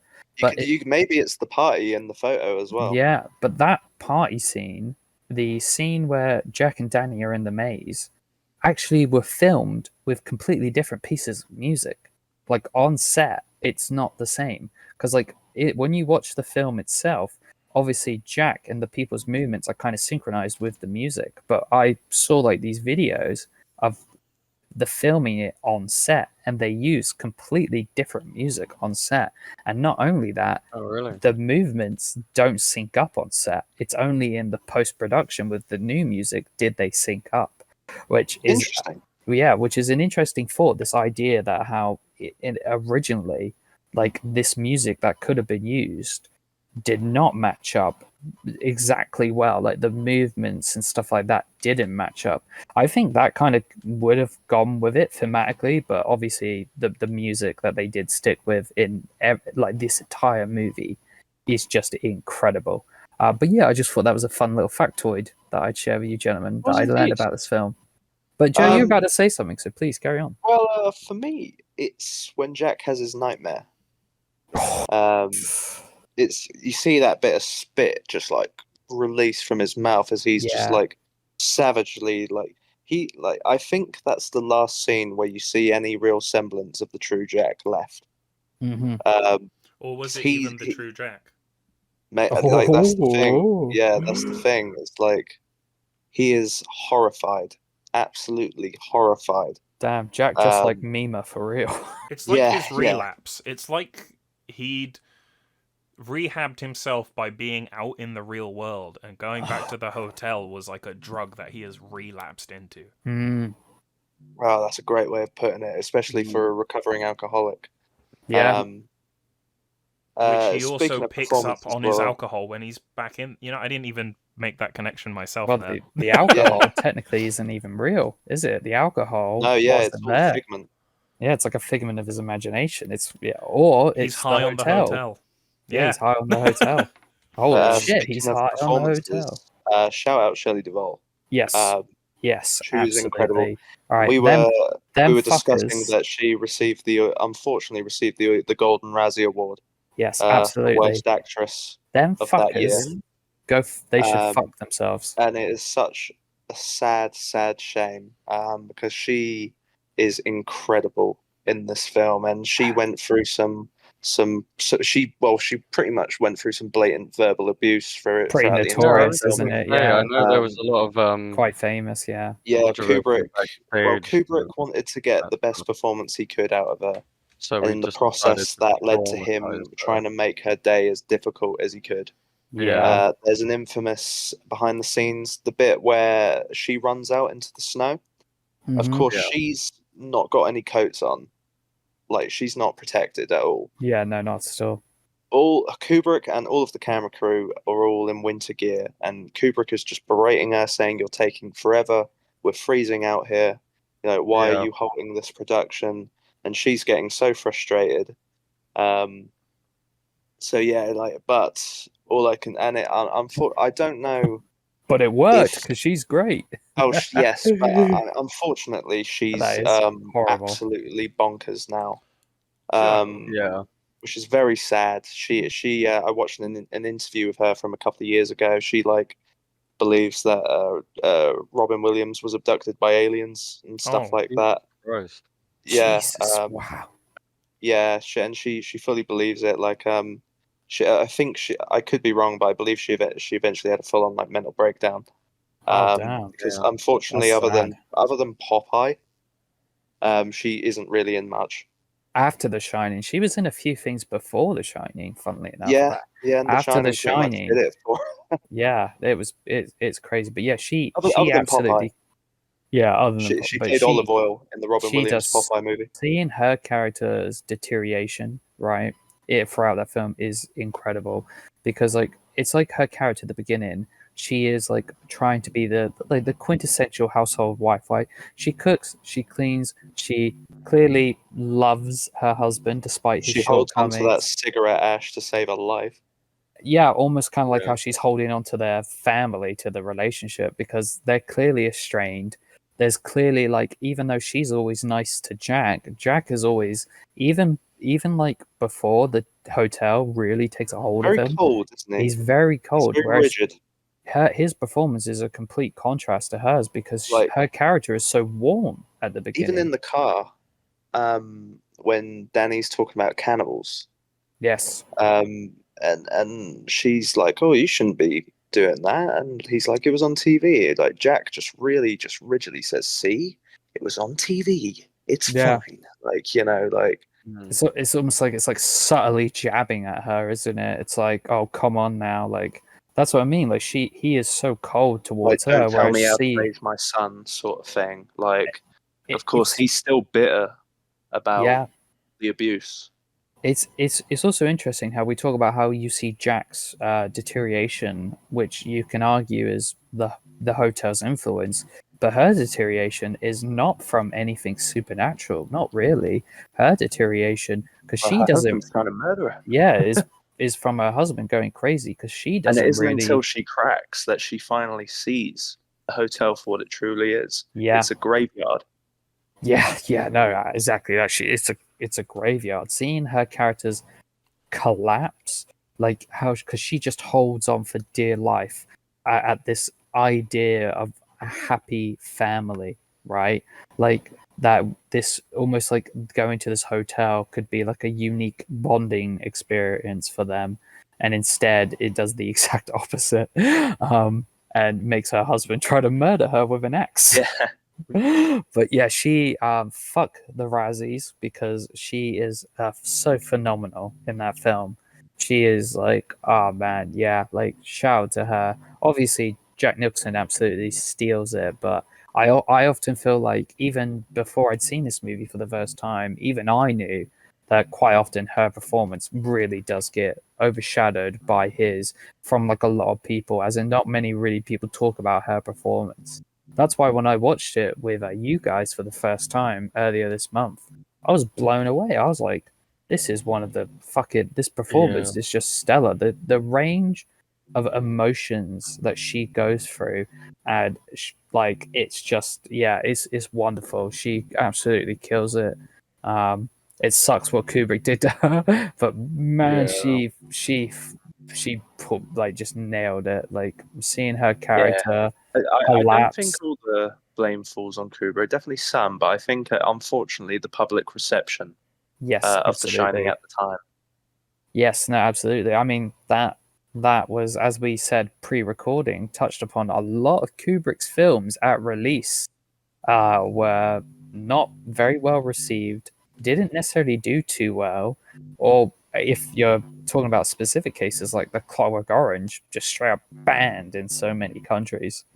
So it's a shame that people back then almost kind of looked at Kubrick's work with, like, I don't want to say disdain, but you guys know what I mean. They looked at it with sort of like, oh, what's this guy trying to do? So I'm glad we now live in a time where he's like considered one of the greatest of all time. Because Oh, deservedly so, yeah. I mean, I already kind of thought that before I'd seen this film. Like, and my favorite of his personally is 2001. Not many films have truly Great blown movie. me away. I'd love to talk about that on some other. So stay tuned, ladies and gentlemen, future episodes. But yeah, no, it's absolutely wonderful. Nick, I'd because you've been a bit silent on this film. I'd really want to know Yeah, more about what you I was think literally about about this to say film. that as well. Nick, let loose. Just talk. Yeah, I'm very curious. I'm really struggling to find stuff that you guys haven't said, and also, like I said, I'm loving this. Like, I've interjected at points, but it's making me feel like I need to watch The Shining again because, like, yes. There's so much to unpack, isn't there? That where do you start? There's so much. Like, I've already said what my favorite scene was. I've interjected on bits, but you guys have really, like, nailed a lot of this, and I'm personally loving this. I know after we're done recording, I'm gonna have a little smoke and watch like just more stuff about The Shining to make me scared. I not just The Shining. I feel like you watch any Kubrick film, and you need to watch it more than once. I already feel like I need to watch The Shining again. I didn't catch this on my viewing, but there's a few times where Jack looks into the camera. Yeah. Absolutely. When are these like moments, and how do you interpret it? I know the general interpretation is that like you are the general one that I understand is it's like you're almost like one of those spirits he's seeing, and like you're almost in the same boat as the hotel. You're watching this happen to him. You're letting it happen to him, and you're like observing it all, you know. And he can see that. Yeah. That's like my take on from what people have said. What's your take as the master of The Shining? Definitely not that. You have The Shining, Joe. The Shining, come on now. Shining. Sorry, don't want to get sued now. Fine, I'll use my Shining. Well, the main takeaway is no beer, no TV, make Homer go crazy. Yes. Don't mind if I do. But so, well, the first obvious notice, he actually looks at the camera during the job interview for a split second. Oh, I didn't notice that. The most notable one is when he asks for the drink. Of course, he's looking right at you. He's like, well, where can I get a drink? In my favorite scene of his, when he has the nightmare, after he wakes up, he looks at the camera for a little bit, and he also looks at the camera for a little bit from the from the view, the shot of going up when he's locked in the fridge. Yes. He looks at the camera for a little bit. My takeaway from this, well, my initial takeaway was just a standard horror trope, which is just like the idea of making the audience scared. That is like a face value, like because they're like, oh, he's going to jump right through the screen, you know. Very similar to like, you know, when he breaks down the door and all you're met with is his face. Other than that, you know, your idea was great, but I think it's sort of an element that he knows something is wrong. And whether he's a spirit who can't fully remember, or he's a man who's being used by the hotel, Yeah. I think it sort of gives you that out of body experience where him sort of like having a split second where he looks into the camera and sort of detaching the reality of the film itself. It just gives you an even more sorry that what I was about to say wouldn't even make sense. It gives you more of a sense of just uncanniness, you know, like something is not right. And sometimes just little feelings like that, just something is not right, just those words itself just scares the fuck out of me. Nice. Yeah, for you, And- Connor, I know we're speaking all about this film and we're giving away so much, but like, I think even with you like hearing everything we're saying, Yeah. I still truly think if you watch this film, it'll blow you the fuck away. You'd walk away with something that you wouldn't have heard us talk about. Because there's so many different ways you I- can interpret this film. It's Yeah, mad. exactly. Like, I know this movie is iconic. I've seen so many renditions, I've seen so many small pieces of the movie, but I know I need to just sit down and Yeah, watch the influence this movie has is wild. Yeah. Speaking of, can I just say that I know we've mentioned it already a few times, but The Shining is one of the funniest fucking Treehouse of Horror. It's so good. It's Best so one. funny. I don't know what you mean. Like, It literally Basically is as the best iconic as the movie.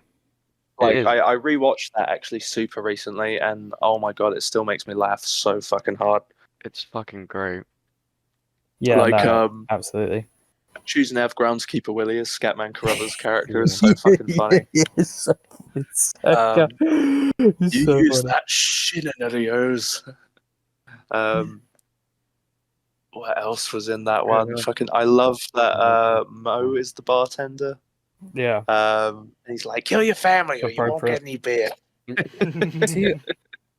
I'd also like to touch upon when you asked Joe about the idea of when he stares into the camera. I kind of like to think of it as like it's almost like a stare down with the hotel. That's how I kind of like to think of it. It's almost Sure. like I like to think of it as almost like it's a POV, but from the hotel's perspective.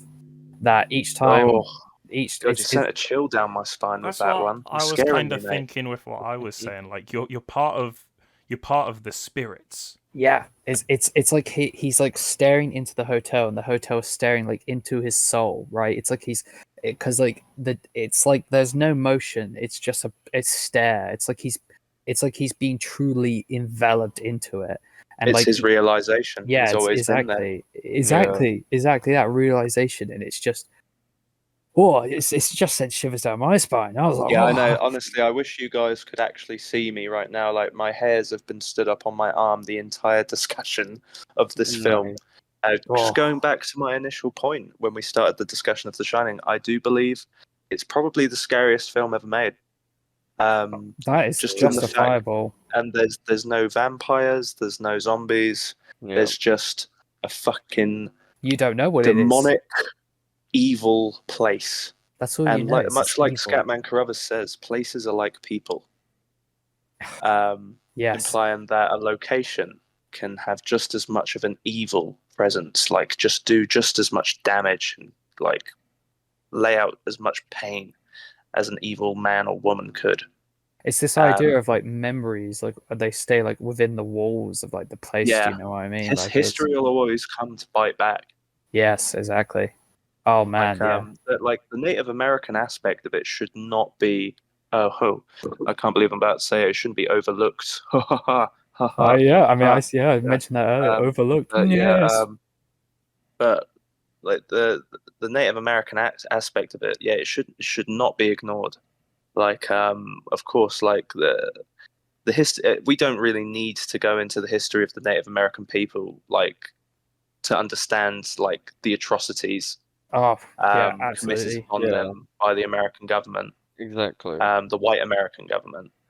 Definitely not us. The Western, yeah. Oh yeah. Not us. It definitely wasn't us. Are you sure, Connor? I'm pretty sure I saw you there. I know. No. I mean, Connor, at that time, the British government was too busy enslaving the actual country of India. Yeah, I forgot we did that too. Yeah. No. But yeah, I mean, but I think we've discussed all we really can for The Shining for now in the time that we have. Considering I've done most of the talking here, and I do apologize for like. Don't apologize. No, I've been loving it, man. I've been loving I want to ask you guys if you have any final thoughts for this movie. Okay, I like that. I like that little twist around. Connor, you start. Yes, Connor, you start. I'm intrigued. Yeah, obviously, after what you guys have said, I know obviously it has been on my list for a very long time, and after what you guys said, and I will watch it. We will watch it. I will. You will force. We did it, ladies and gentlemen. We did it. Next. That was the whole point of this recording.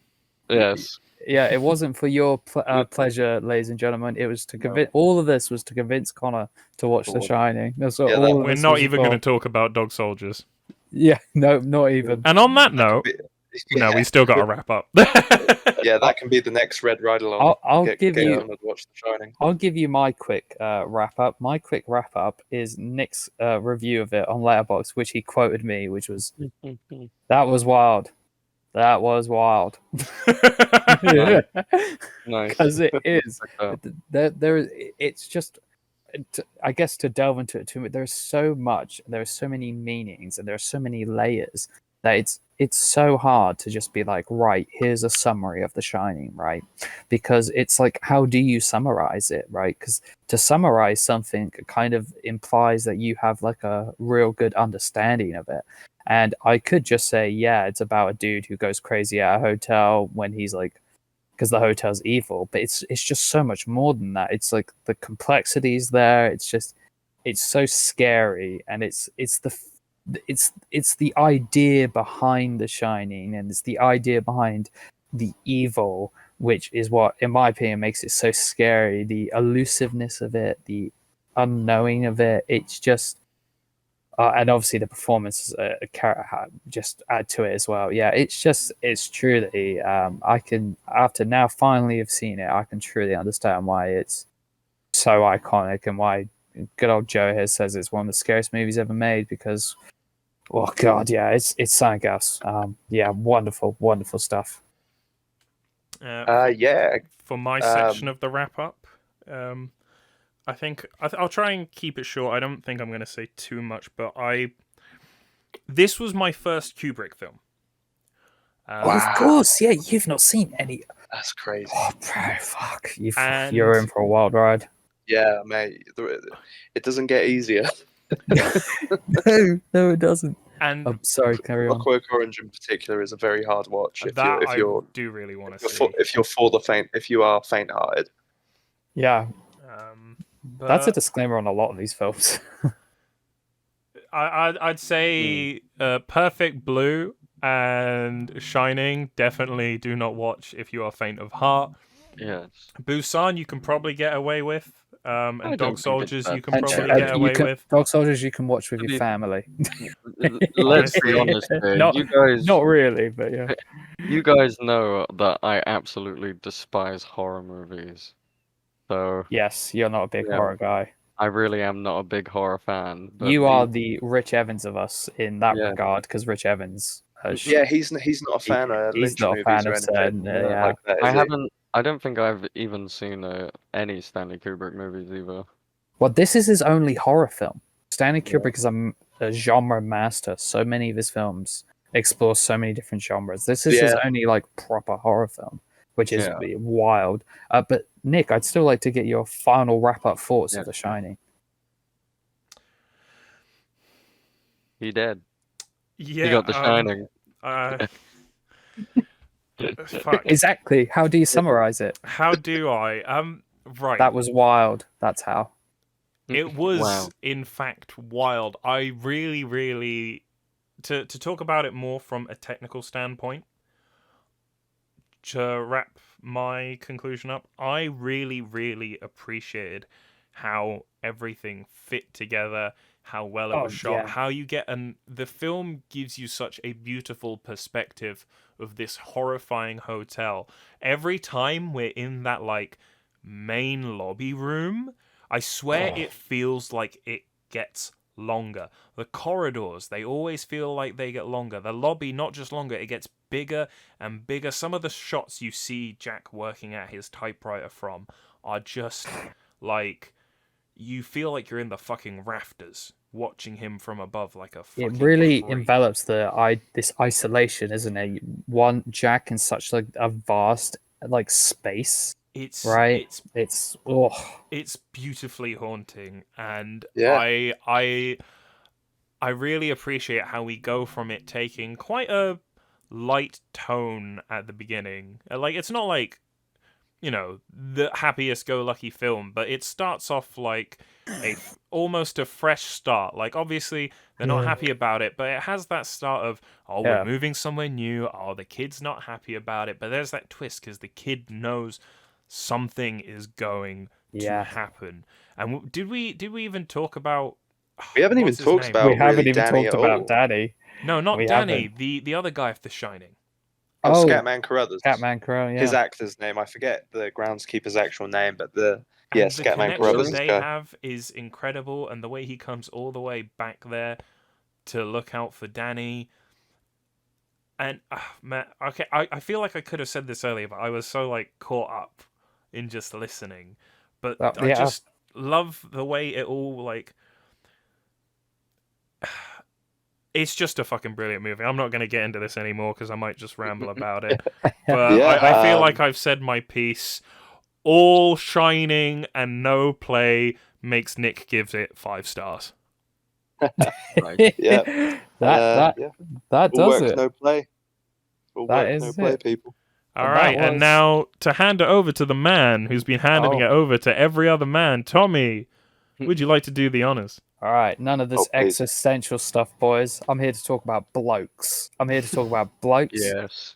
with Lads. guns. Lads. Lads. Lad. Blokes. Not men, but blokes. You just want to Lads watch the fucking footy. who just want to watch They the just footy. wanna- I I am, of love that course, so much. talking about, in my opinion, Germany 5-1. one of the greatest werewolf movies ever made. It's England 5-1, mate. Oh, okay. Yeah, Sorry, it was I thought England it was 5-1. Germany. Come on now. One. That's That would have been technically like a the spoiler. funniest kick down. Oh, Yeah. yes, sorry, spoilers, guys.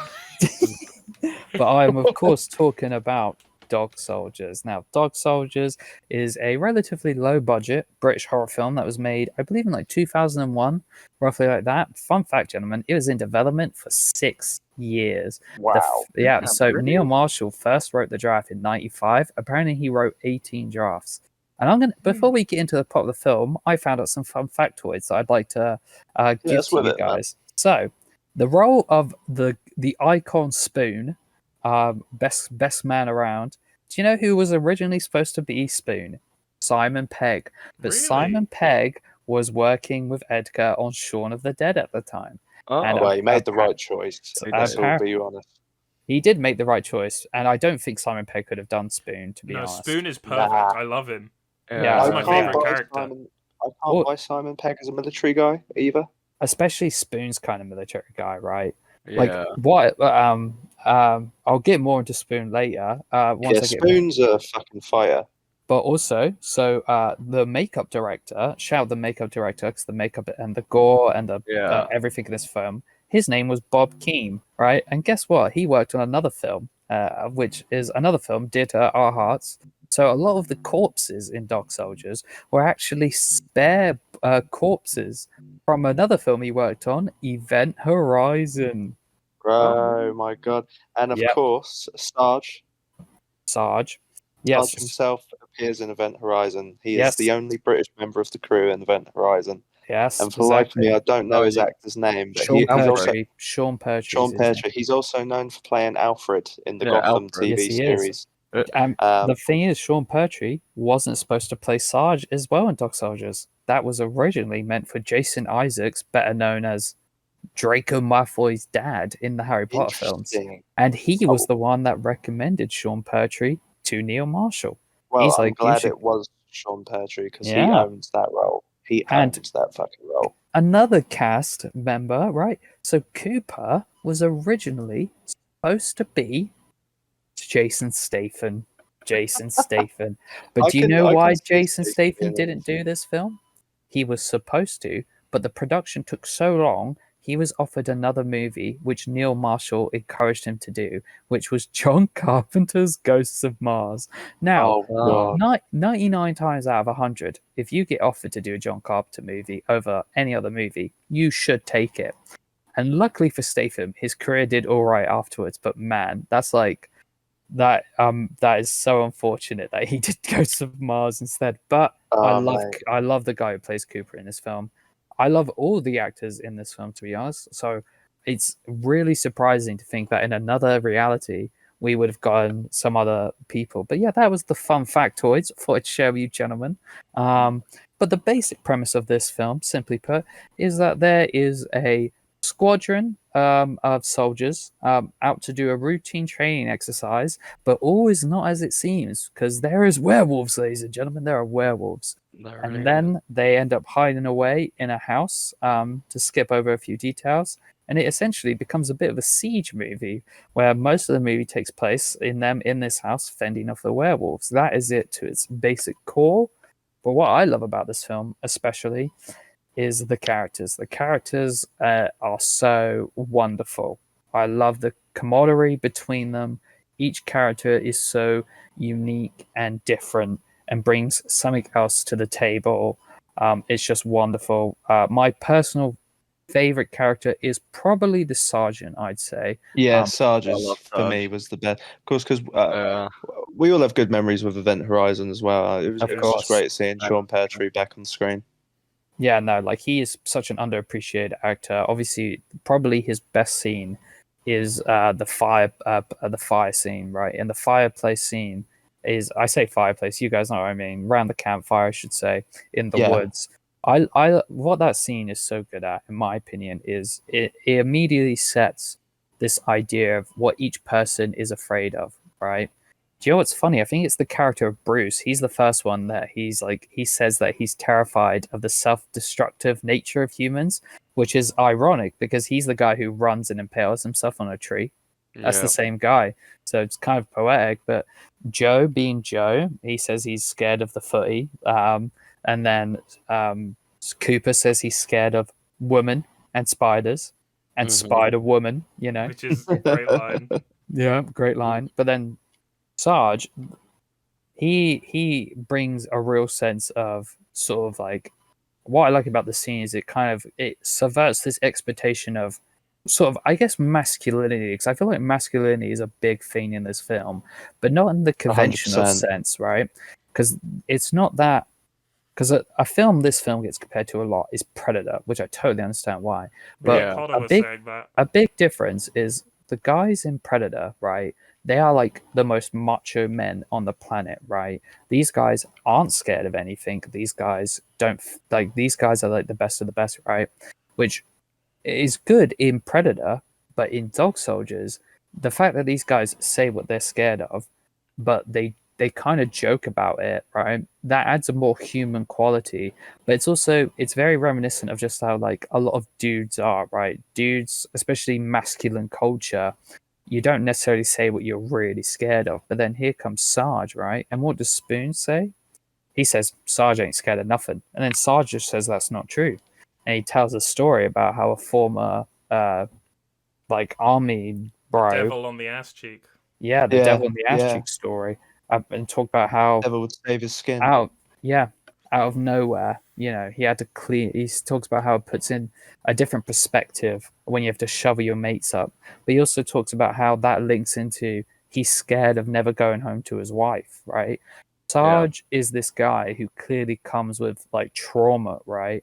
But he's a person who's very accepting of said trauma, which is why I think it's like that's like the idea of masculinity is like Spoon tries to immediately say, now Sarge, he's like balls to the wall, that's Sarge, right? Yeah. Like what you would maybe typically say about like a masculine character, but Sarge, he's already like dumping this trauma, but showing how you can just kind of like accept it, and even gives like Cooper a bit of a pep talk at the beginning, doesn't he? He's like, Yeah.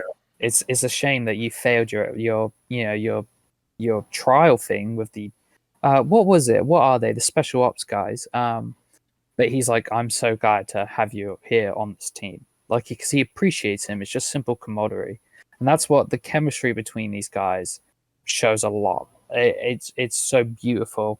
It's funny how Spoon is almost like the caricature of over masculinity, considering he's like the small, skinny. He is not. To put it simply, he is not Arnold, right? He's Yeah. not Arnold. However, he is the balls to the wall. If you had to say the most masculine one, you'd probably say Spoon. Spoon literally dies in probably the most poetic way for Spoon to die, which is he goes fucking hand to hand with a werewolf.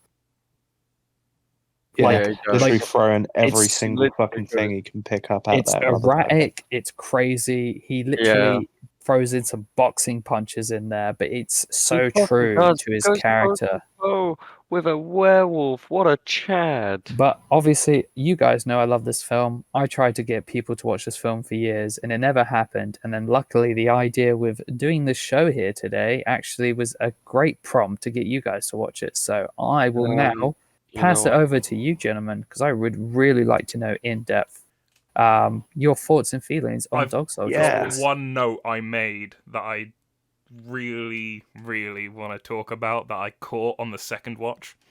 Absolutely, please. Okay, so my first note, this isn't the one, but this is my first note before it. Camp scene. Dude gets new knife. Girlfriend Yep. is Yes. dead. That knife, very important later on, as Yes. it's the only bit of silver that ends up in Like the house. actual silver, yeah. Yeah. And of course they keep it in the basement. Now, then we get to the first scene when we're introduced to Cooper and Dickhead, who I eventually put down as Ryan so I wouldn't Ryan. forget, but Yes. he's Yeah. a dickhead. Which is, dude has torch skills, flips it and shit. Turns out it is a training exercise. Asshole dude wants him to kill a dog. He doesn't, dog dies anyway. Dickhead is called Captain Ryan, which then adds to my extra note that I put in after watching it. After Ryan kills the dog, Cooper lashes the fuck out, punches him, and threatens to kill him. When Ryan holds the gun to his head, he says, I don't do second chances, Cooper, and I don't forget. Yes. Yeah. He The gave him his foreshadowing is second chance crazy. already. He did. Yeah. That wasn't him saying he's got a second chance. That was No. him letting him know he broke his yeah. second chance, and he's going to get him for it. And as we Yeah. know, what do we find out later on in the movie? What? That this was all set up? Ryan remembered Cooper. He specifically And he remembered Cooper. Yeah, and he specifically set him up to be bait and hopefully die. This was Yeah. a horrifically horrifically elaborate revenge plot on this Yes. one motherfucker who wronged him because he's that much of a petty dickhead Yeah. who is so Yeah. caught up in his own fucking righteousness. And I thought that really added a lot to the film for me. That really made a lot of it come full circle a lot better. Because on a first viewing, that line won't really stick with you. It just sounds like Because you don't know generic what it means dickhead at first fucking viewing. bravado Yeah. bullshit from Yeah. a fucking cunt. And then when on a second watch, that line really sunk in, like, oh damn, that moment there, he made his mind up. Yes, He absolutely. probably, because he was already planning to go back to these woods after he'd been there and had the initial, moments where he'd learned about the werewolves and where he'd been with the woman who his name. I don't know if I wrote her name. Megan, I Meg. believe her name Yes. is. Yeah. And he in that moment he was like, you know what? I know exactly what I'm going to do to this cunt. Do you know what? It's quite funny because going off to that, because honestly, it's such a good point.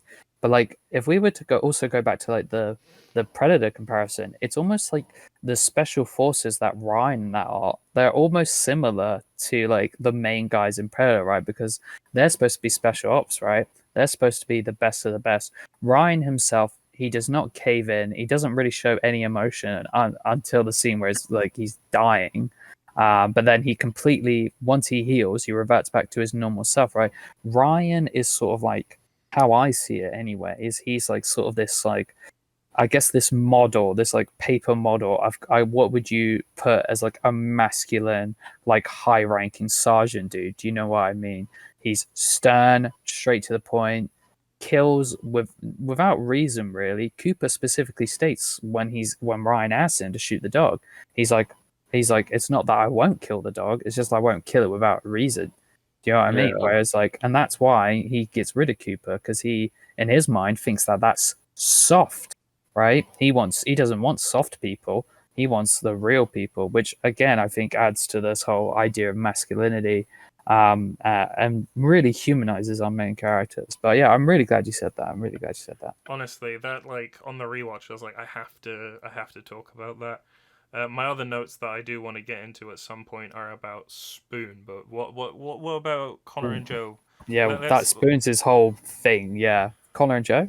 Yeah, Well, for me, my personal, and I never even thought about that analogy with the revenge plot, Nick. That was really good bit of insight there. it didn't come to me until that second watch. I wouldn't have noticed otherwise. Wow, yeah. For me, my favorite aspect of the film, and in my opinion, the scariest aspect of the film, is the ambiguous nature of the family itself who live in the house. Yeah. Yes. We never actually see them for who they are No, as people. We But- just hear from Meg that they are good people, they are good Yeah. people. but we see course. nothing of this. Of Apart course, from they Meg, have a lovely dog. and of course, Meg has trapped the soldiers in her web, in the house. Of She course, did you- initially want them to free her, though. She Yeah. did say that she was hoping that they would be her escape, but then she very much realized that there was no escape. Yeah. But carry on. But yeah, we get a bit of an insight. The only bit of insight we get into this family is how they are as wolves. Yeah. And for me, me and Alex talked about this when watching this. Not only, but I mean, from a physical standpoint, I think that this might be the creepiest looking portrayal of a werewolf in a film. Oh yeah. They're so They did a I lanky. real good love job. the designs. They Yeah. are so shit, lanky, and it creeps the hell out of me. Like how thin and long their limbs are. they had to wear Um, stilts so that they could actually fill out the suits. Yeah. Oh really? Yeah, they had to wear because the suits are like 7-8 feet tall. Because Wow. David Neil Marshall specifically also stated his problem with a lot of werewolf films was a lot of werewolf films they just look like big crazy wolves. Yeah. Whereas he really wanted to create the balance of like a man and a beast. So that's why the costumes themselves, especially the bodies of the Their werewolves, designs. Yes, me and Connor were going in on that. Yeah. We Yeah, fucking love them. he specifically But, wanted their designs go to be back- human. Yes, To please go carry back, on. they're it's their sadistic. Like Meg says that they're out to hunt, but I get a feeling like they're not just hunting for survival or for defense. It feels like a I- game. I feel like they get some sort of sadistic joy out of it. Oh, A Yeah. house Um, is a puzzle box for them to open. For example, when Coop finds Terry in the shed, the wolf is feeding on Terry, and it notices Coop in the car, Yeah. and it decides to rip Terry's head off right in front of him. Oh, that's And Joe in the car, Yeah. by the way. That's Oh, Joe. sorry, Joe. Footy Joe. Footy Joe. Yeah, Sorry, it's Not me in you, the Joe. car. The wolf tears Terry's head off and throws it at him. Almost a Yeah. way to just sort of laugh at him, taunt him. Like, that's your mate's head right in front Oh of you. yeah, He's absolutely. scared. It was brutal as fuck. It feels personal, doesn't it? It feels does Yeah. feel personal. personal. You and could say it's because the werewolves might feel like their home's been invaded at the same time. There's Do you know what I definitely mean? some exactly. retention to the human element in there. Yeah. Like when Ryan, as a werewolf, singles out Cooper in the basement and they He fucking doesn't fist bite it him. off. He just fights him. He doesn't Oh, even yeah. try to bite the him. basement itself. Why are they keeping those corpses down there? Right, Yeah. okay. This ties Yes. into a theory I had during the film. They say the stew looks and tastes like pork. Yes, you mentioned. Do Yeah. you know what Oh, allegedly wow. tastes like pork? Yeah, human. Yes. And when we first watched that, I wasn't sure on that, and I didn't piece the human bodies bit together. I just had that theory from what I knew. But on the second rewatch and seeing how they were kind of stripped, Yes. I was like, actually, that was almost definitely human meat. Yeah, I've always thought that too, and mostly because the line of dialogue itself leaves it up to the imagination. They say it tastes like pork. They don't say that it is pork. They don't say that it's definitely anything. They just say it tastes like a certain something. Yeah. Yeah. So no, I agree with you, Joe. It's you just don't know how this family works. We're told by Meg that they're good people, but it's almost But like she's they're biased. toying with She's an them. unreliable narrator. Because realistically, those werewolves probably could have gone in at any time, right? Like Yeah. Yeah. we're Yeah. shown one thing that's shown throughout this film is these guys, they're kind of incompetent in a way, not because they're necessarily dumb, but it's because this is supposed to be a training exercise. So once they're confronted with like this real world scenario, I say real world scenario, but you know what I mean, like they're confronted with this real danger, what happens? Well, for them, this is very real. They get guns. That guy, what happens? His gun jams, probably because he doesn't know how to use it. Not only that, Joe with the shotgun misses like several of his shots and accidentally gives it to the werewolf who And fires then tries to shoot it back at him. Oh, I know. I couldn't believe that the werewolf fired back. That actually ties into another little note I has that the film is not afraid to laugh at itself. It really is. I mean, it like does the jokes. comedy in the Dogs, lines. more like pussies, Pussies. says the man Yeah. facing away from the window he was just shooting at. Well, that's Bruce, and I was going to touch upon him as well because when he's shooting, Is that not Terry? Oh no, that that is might be. Bruce. That is Yeah, no, Bruce. that's no, Bruce. you're right. But with that guy, there's a bit where he's shooting, where they're fighting off the werewolves in the house. He's trying to shoot, but he doesn't know how to like properly maneuver the gun. So Cooper comes over and he helps shoot the window, but while he's shooting the window, helps Terry reload the gun, showing that how Cooper kind of that shows like a little bit of why he was probably selected to be in like the special forces team in the first place, because he actually has and that's why he ends up taking over, because he actually has an understanding. These guys, they don't really know necessarily what to fully do with these weapons because they've maybe not been in the right scenario. So it makes sense that once they have all these guns, their guns jam, they miss loads of shots, they waste ammo like crazy in the film. Yeah. It's just it's like it's so good. It's A lot of it is just straight panic firing. That's what it That's is. what it is. Like, Loads of it's Yeah. like I like the scene where the werewolf fucking like puts his arm through the window, tries to open the Yes. door, and then he just smacks it like a million times with Well, like, isn't it with like a gun or something? He just the hits it like funniest one is when he's trying to board up the door, and then he starts sticking his It's the hand hammer. through the It's the hammer. letterbox. He He starts smashes the banging the hand. werewolf's hand repeatedly with the this. hammer. Or like when they get in the car with Megan and the Yeah. werewolf puts his hand through the roof, they just stab it. I think No. that's what adds to the tension. Is Have like we- a lot of these guys' reactions Yeah. kind of feels like something you would do in a panic, wouldn't it? Have you You'd probably be all frantic and all over the place. have you said about the iconic "he's behind me, isn't he" line? Oh, that had me. I was going Yeah. to say to you, Connor, what was, because we still need to get around to your proper thoughts on yeah, this film. I was so thinking the I same I thing. was going to segue. So that is a good Yeah. segue. That is a fantastic shot, by the way. It's one of my favorite shots in the film, Yeah. where you see the breath go besides Joe's. I love that bit because it's like Joe accepts that it's almost like he's done for, right? As soon as he sees the breath go past him, he knows he's done for. And he goes Yeah. down Joe- fucking fighting. Yeah, but Joe, they constantly say how that's big scary Joe. That's Joe. He's a tough guy. He's a proper hooligan. So Yeah. Joe, he doesn't run away. That's not like his character. He knows he's probably gonna die, but he's just seen his friends murdered. So it's not like he gets like a fair fight. He dies like instantly. But it's relevant to his character, and it's just But yeah, please, I'd like to know more thoughts from you, Connor, on this film. But yeah, to be fair, going into it, I literally had no idea what the movie was about. I thought it was going to be werewolf soldiers.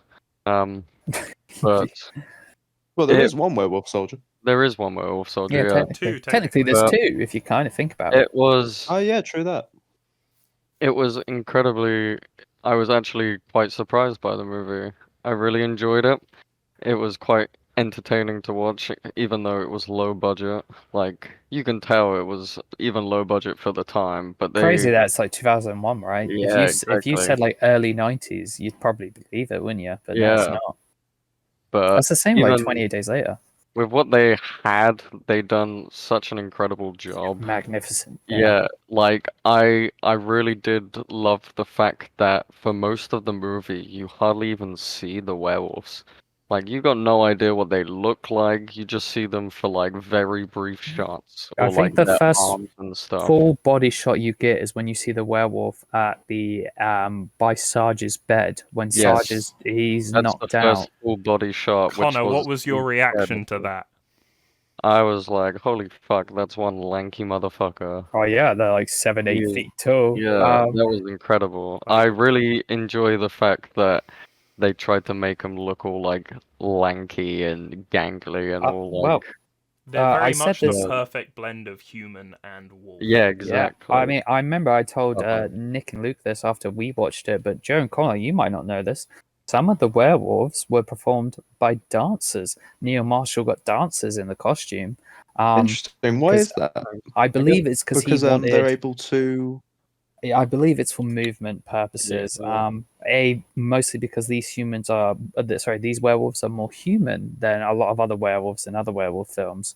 So I believe he wanted dancers. It's dancers and stuntmen. But I believe the idea with the dancers was to help give them like a human-like movement, but also not quite human. Do you know what I mean? It's almost like an uncanniness to them. Like the werewolves, because it's like they're so human in how their body is, right? Their body is human-like and it's hairless as well. It's only really the head that has like a bunch of hair on it. So I personally believe it was probably to give the werewolves that more human-like quality, but still also kind of not quite human, which I think it paid off. I remember describing it. Their movements are almost angelic in a way. Like when you see how they move their arms, it's quite free flowing. It's not frantic, which kind of adds into what you guys were saying earlier about the idea of keeping like human qualities even as a werewolf. Because they're definitely not. They're still quite like they still clearly think, right? Obviously, they're clearly toying. They state in the movie how they're working together as a unit. They are. know They're a exactly pack. what they're going Yeah, to do, exactly. which I think is adds in my personally, because obviously this film it's more thrilling than it is scary, which makes sense Yeah. because it is primarily it's also an action film. Like technically speaking, it's an action horror film. So a lot of the kind of scares come from them trying to deal with these werewolves with the limited supplies and ammunition that they have, and the sheer kind of like once again like Predator, it's these guys trying to cope and deal with something which is so out of their realm of possibility, like something that, like they say in the film itself, a day ago you didn't even think these existed, but now they do, and now they've got to confront this very real reality for them, and they just don't know how, so they just panic and they just do their best. Quite often they come up with plans, but those plans go out the window, because how can you really plan to fight off against werewolves? You know what I mean? And that for me is where a lot of this scare comes from, is these werewolves can attack at any time if they want to, but they don't. Yeah. They purposely, do it almost sporadically. Like we were saying, it's like sadistic. It's like they're toying with them, that they could just come in. They could probably just take them all apart, but nah, they're playing with their food. Quite literally, they're playing with their food. And obviously that's added by the setting that they're in, right? It's a pretty cool twist on sort of like a cabin in the woods type of story, isn't it? Because Yeah. it's not your typical cabin in the woods kind of story, and it doesn't even start out as one, but it ends up kind of turning into one. Fun fact, that house, it didn't exist. So they built like several different rooms in buildings, and the shots you see of the house are actually, they only built the front and the side of the house. So it's actually not a The real explosion, house. of course. Well, the explosion's a miniature as well. No way. Yeah, when you see That's the house, awesome. when you see the house explode in the end, that's a miniature. That's Perfect. That's Ah, impressive. man. which it shows how Wish we great still had stuff like that. I it love shows. it. Yeah. It shows how Like, 'cause- great they filmed it, because you guys wouldn't have thought that. You probably just all assumed it was all in the same house, but it's not. It's a great explosion at the end as well. I was That thinking really to was. myself, oh, this must have been where all the budget went to. But yeah, but no, They yeah, blew no, up it's a some miniature. random old house. Yeah. I adore that last shot as well of Cooper standing in the doorframe, Yeah, because it's the like the rubble. most military movie shot of the film. Like, I know we have the military stuff earlier, but you could place that at the end of like a World War One or Two movie without the like Yes, modern you tech could. stuff, because it's like standing in the middle of a bombed area in the middle of buttfuck nowhere, like some Yeah. random house that was caught in the crossfire, and it's really got that like, I have come out of this last stand and I've barely done it, and I've lost Yes. all these people I Everything. love doing it. I Yeah. am here to tell the tale and only end up as a subsection in the front page of the newspaper. Yes. Yeah, that was the worst I part love as that well. little bit though. All that, and it You was go just through all of a this. perfection. Also, mean, 'cause- the camera's OP, and then that plays into the Yeah. credits when you see all the different shots of the camera. That was Yeah. beautiful. I was so blown One away. thing that I've they- just noticed, literally only just now doing this, I kind of find it kind of funny that we've chosen 4 films, four horror films. Mhm. 2 of them take place in the city, and then the other 2, The Shining Dog Soldiers, take place in literally the middle of nowhere, essentially. Right? Yeah, Yeah. Like- of course. Soldiers is in the Scottish Highlands. Filmed in Luxembourg, fun fact. We're back to the subject of mirroring all over again. Yeah.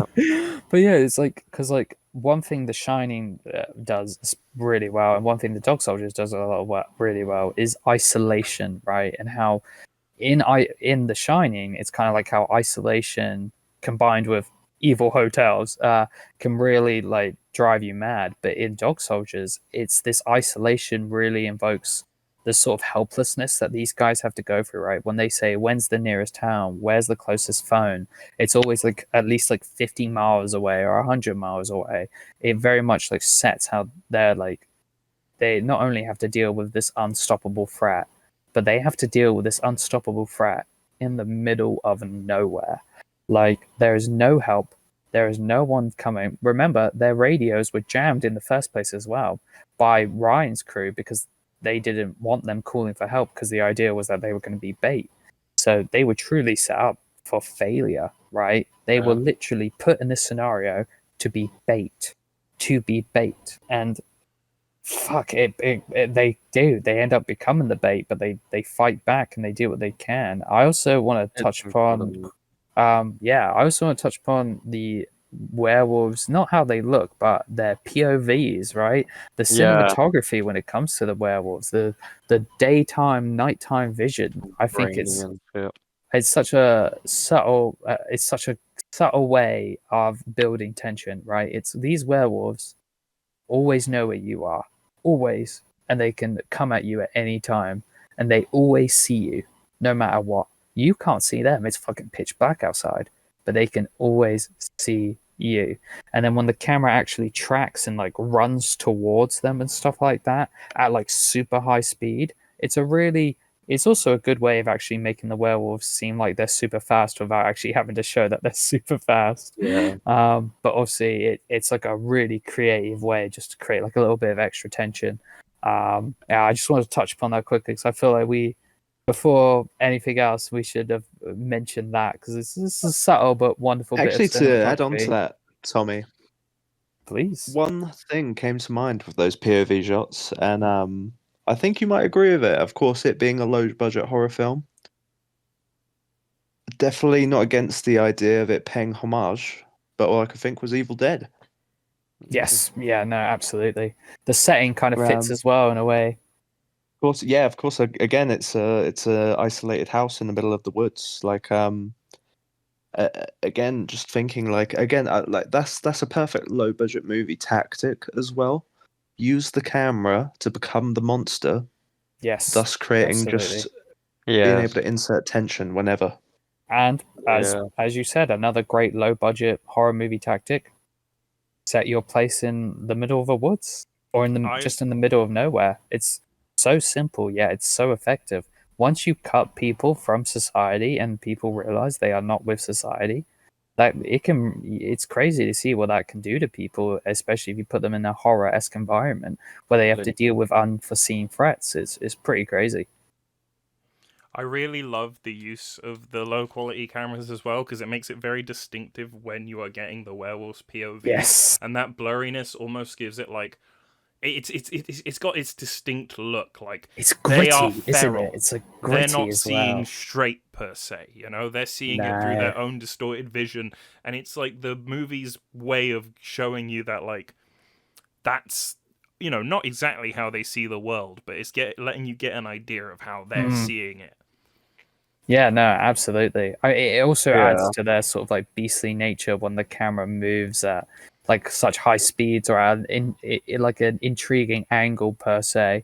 It just adds to like the sort of beastly nature of the werewolves, how they can move and operate in a different way than what obviously humans can. It's subtle, but it's so nice. And yeah, like I said, with the low budget camera, I think it adds a grittiness feel to it.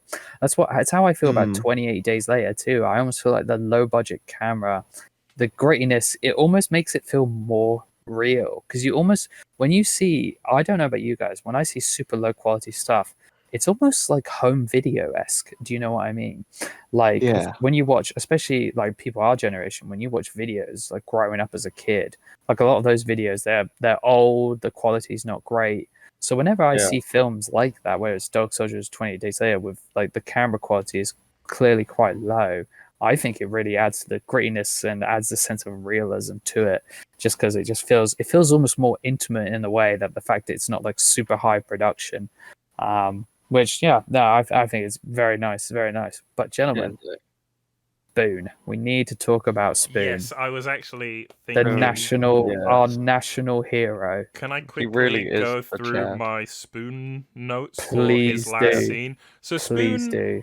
I love him through like most of the film. He's pretty good, but he really shines in that last scene where once again, in a parallel to our Chad in Train and Busan, who would go and fucking fisticuffs zombies, Spoon Spoon's fisticuffs goes and off. werewolves. Yeah, he knocks his fucking tooth out. He did. He knocked the tooth out. My notes for him Yeah, and it in got that lodged last into the scene wall. are in all caps.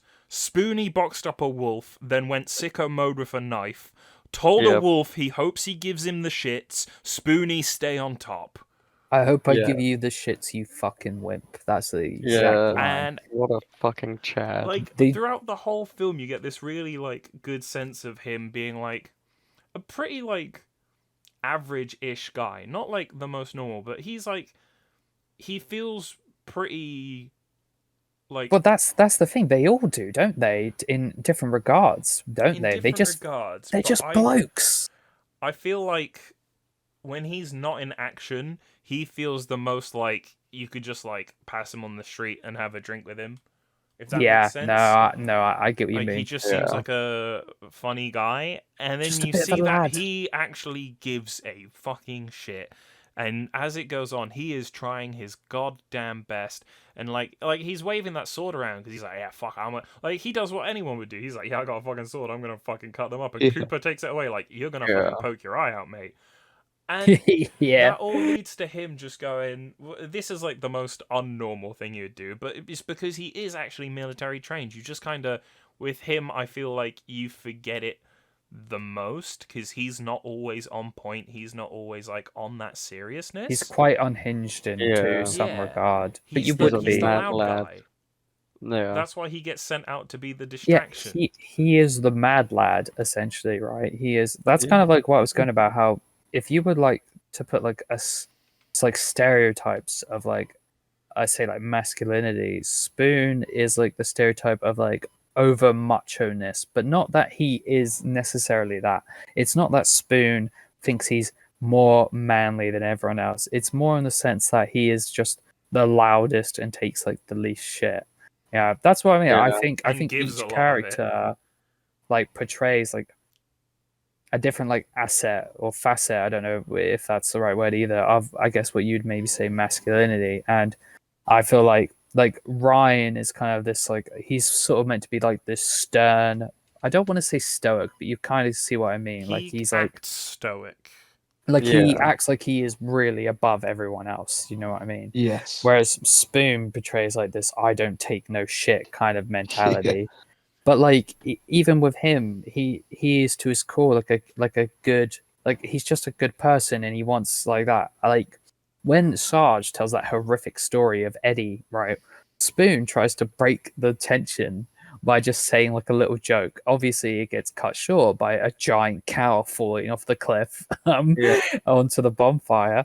But like to his core, he's just like he's. That's how I think you saying he's a guy you could go to a drink with is absolutely right because like that's what he does after the crew get told a horrific story. Spoon just tries to break the tension, and I feel like that's Yeah. what I think. Again, that's what makes these guys more just human, But he right? still 'Cause- has a heart. well, that's exactly what I'm saying. He is like in one regard, he's like this sort of hyper masculine dude, but to his core, in certain scenes, he has a heart, and that's the same with all of these guys. You know Like what? the Sarge don't take shit, and he gives orders. But this is a dude who's clearly suffered with trauma, right? Yeah. So even though he takes no shit, this is a dude who clearly has like some baggage, but he's accepting of that. Cooper's the same. Cooper, stern, straight to the point, knows what to do, like he takes charge, but he also states at the very beginning he doesn't kill without reason. He's not heartless, you know.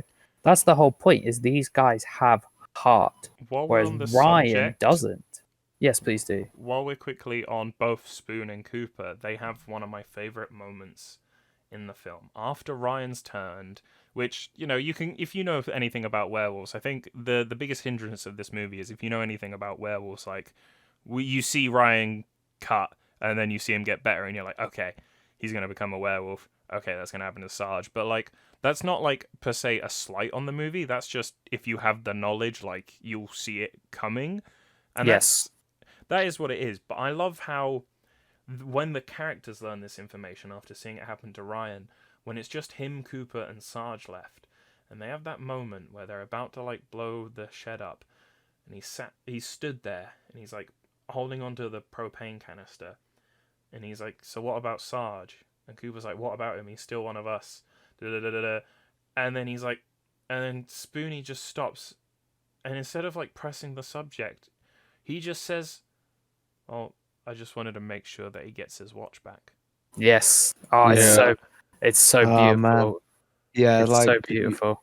going back to what Tommy said in the beginning, like the camaraderie was strong with these guys.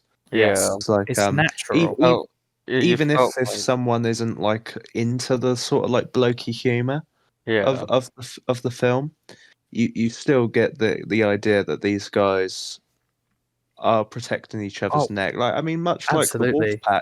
the wolf pack that's chasing them. They're the You human know? opposite. Yeah. Yeah. And I wasn't into that blokey humor at the beginning. I'm not going to lie, just because it reminded me of Same a here. few people I don't like. But the Yeah, more you yeah. learn to like the characters, the more you kind of like it Well- becomes very endearing. One thing I'd say about Dog Soldiers, say, some people would maybe say that say if we were talking to an American, right? So maybe an American viewer would not understand a lot of the humor, but I actually think the camaraderie between those two transcends that. Do you know what I mean? You don't need to necessarily understand the humor or get it, because you can just very much tell that these guys, through their humor with each other, they're close. You know, it doesn't necessarily matter what they're joking about or what they're saying, but you can just immediately tell that these guys, they're clearly a tight knit group, right? These Yeah. guys are clearly comfortable with each other. They know each other. And that's what I think helps make it feel so natural and really humanizes these characters.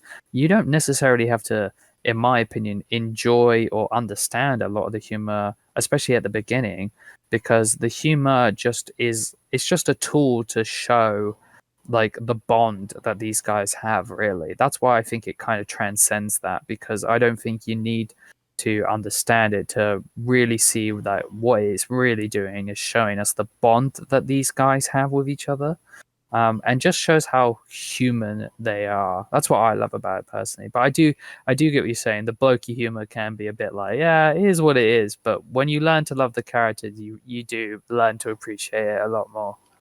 Yeah, exactly.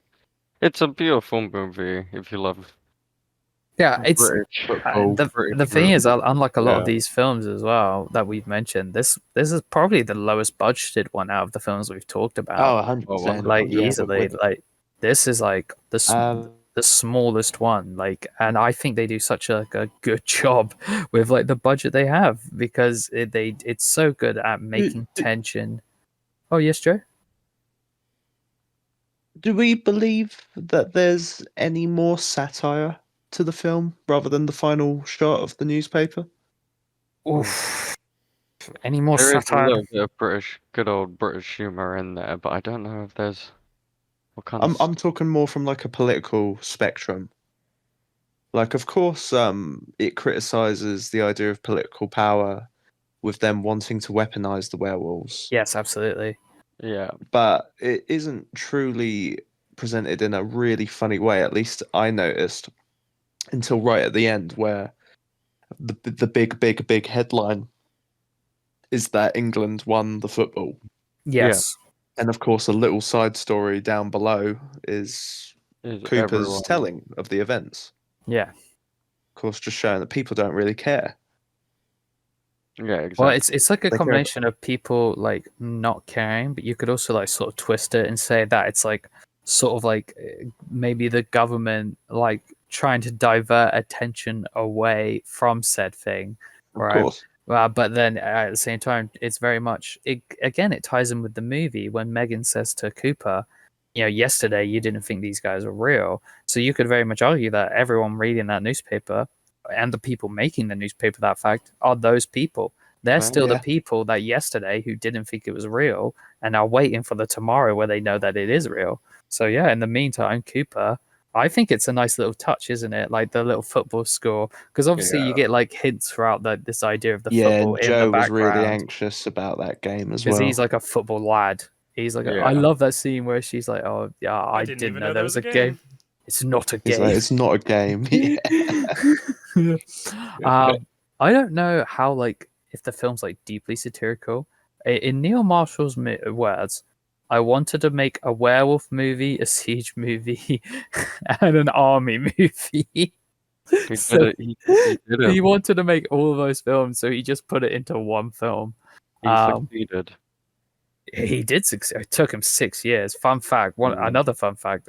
What the production of this film was heavily funded by this dude who actually made like millions by owning like a spinach company or something like that. He like owned a Spinach? spinach. Yes, a spinach company, So this and movie he was made like financed by millions from it. And then apparently he wanted to do film, so he helped produce. He give money to this film. Yeah, the dude's fuck I forget. I had the dude's name jotted down, but I might have deleted it because I don't remember his name. I've got just Spinach Man in my notes because I thought it was a fun factoid when I was looking up fun facts for this film. But yeah, no, it's fantastic. We haven't really. I'd like to know everyone's thoughts on Megan.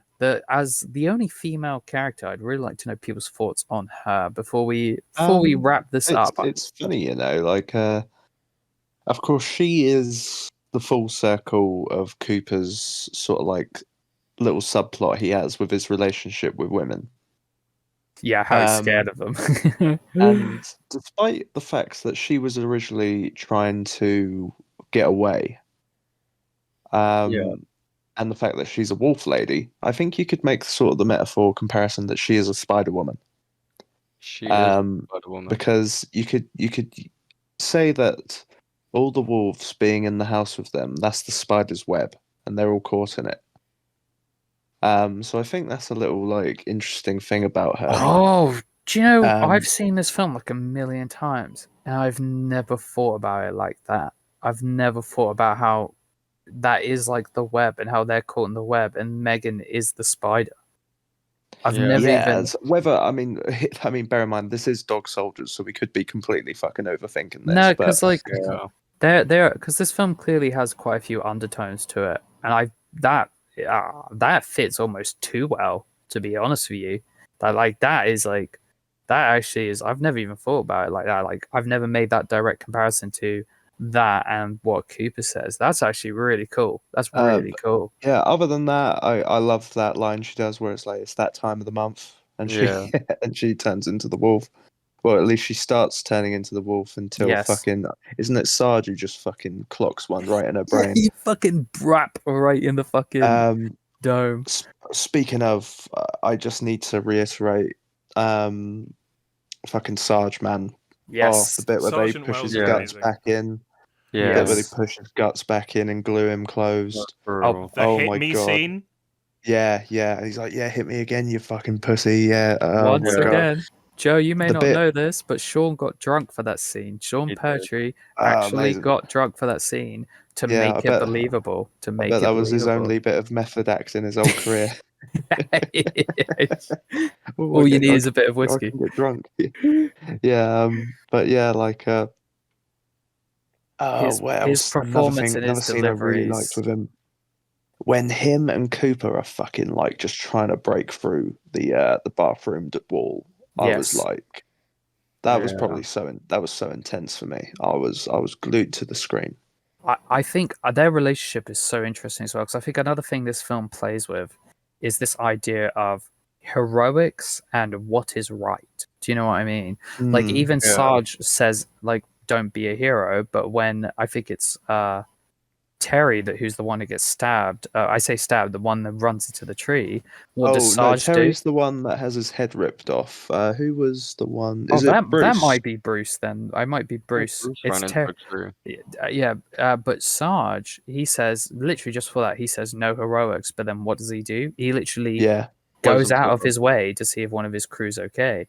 Wait. And then even with Cooper, They Sarge call is him like, out for that as well, don't they? yeah. But even with Cooper, Sarge tells him over and over again. He's like, "No, you need to survive." Obviously, Cooper does end up surviving, but at the time, in Sarge's mind, it was like, "No, we're all probably going to die, but we need someone to survive." But Cooper wasn't even thinking about that. It's not even necessarily being a hero, but it's this idea that he wasn't doing what was maybe strategically right. He just didn't want to see anyone die, because he clearly loves these guys, right? He wants to do his best to see if any of them can survive. I mean, and that's right to the end. Him and Sarge almost get into a mini fight just before the house explodes, because Sarge is about to sacrifice himself, and Cooper doesn't really want him to do it. He's Yeah. like, "Get down there," and Cooper's like, "No," and then Sarge is like, "This is my last order. It's my last order, and you will fucking do it."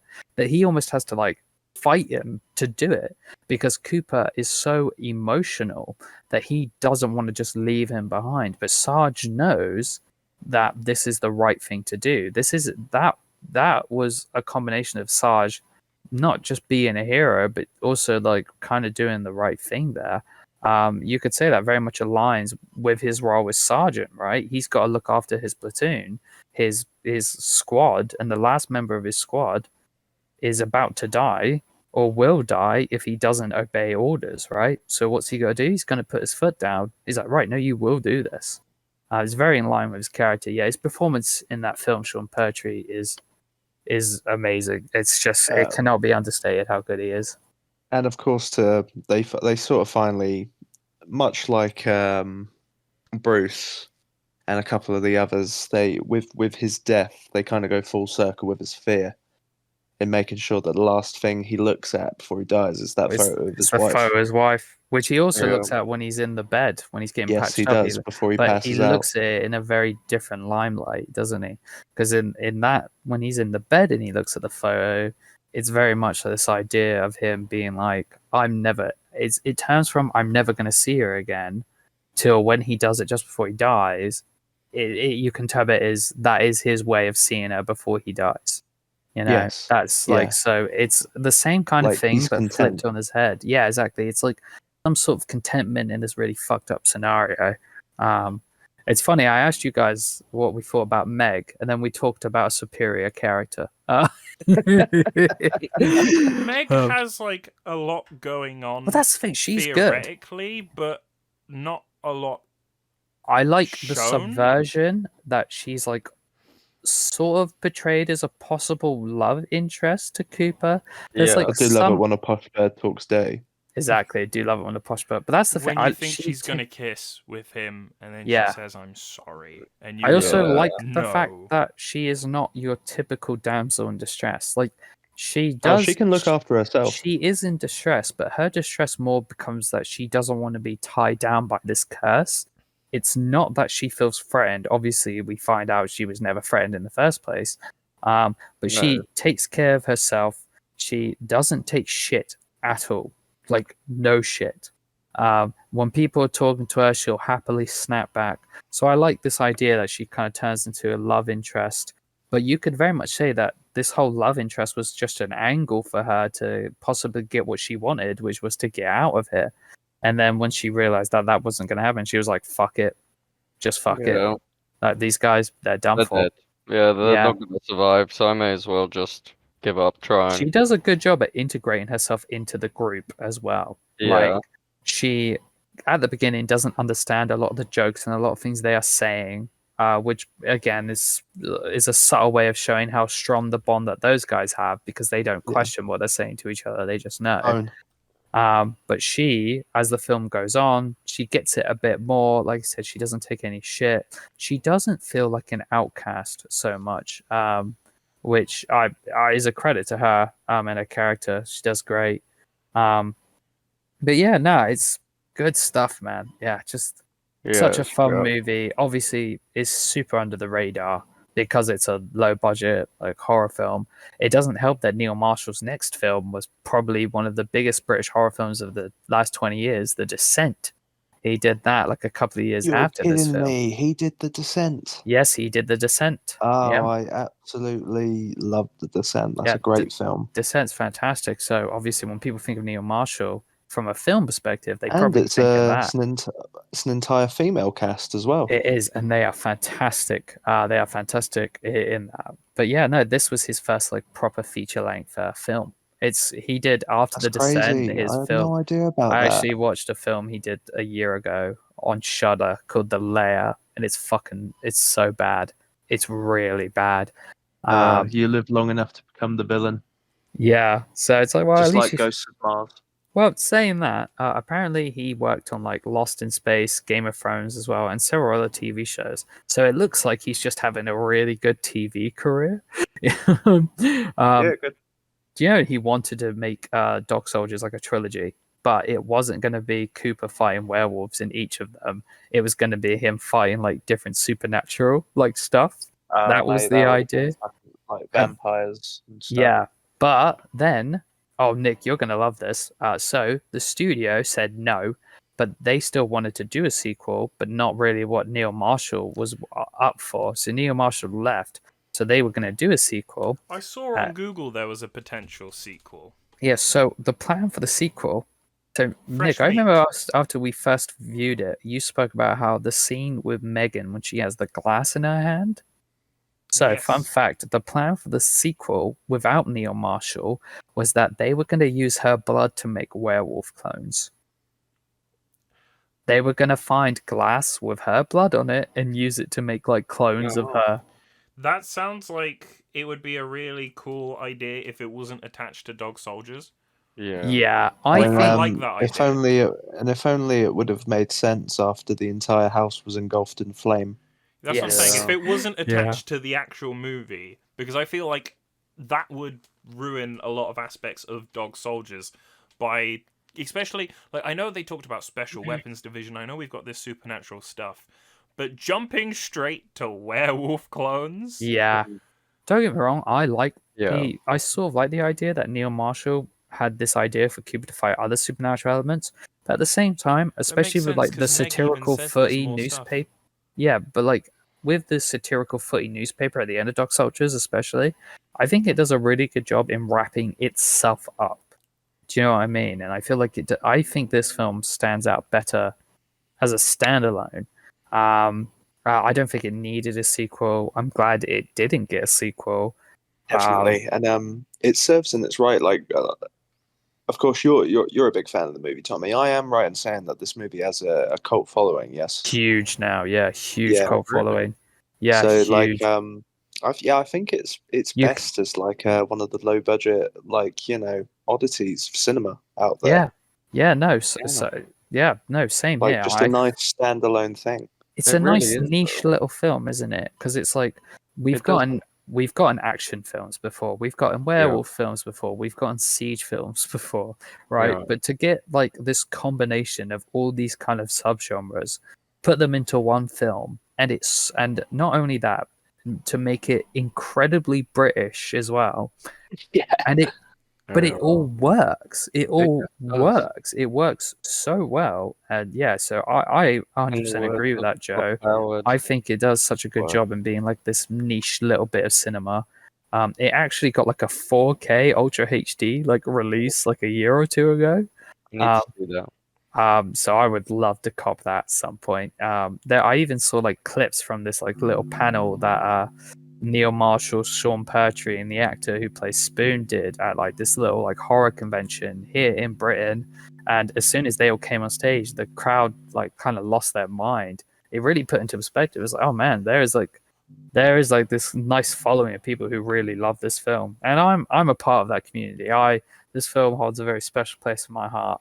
So I'm glad that I can talk about it with you guys on this platform and introduce the world to this wonderful niche little werewolf movie that there's a good chance anyone who does end up seeing this probably hasn't seen. And if you are, congratulations, you're a based individual. I congratulate you. Yeah, and How I'm old very were you when sorry you we've first spoiled watched it? so much of it for you, but Yeah, I'm watch very it. sorry we've spoiled all of these films for you, but you should absolutely watch all of these films. That is why each of us are talking about these movies, Yeah. because each of these movies holds a very special place in our hearts.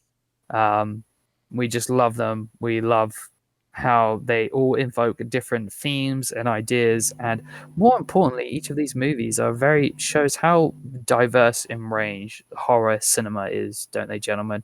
Each of these films are so different from each other, yet scary, haunting, and thrilling in their own ways.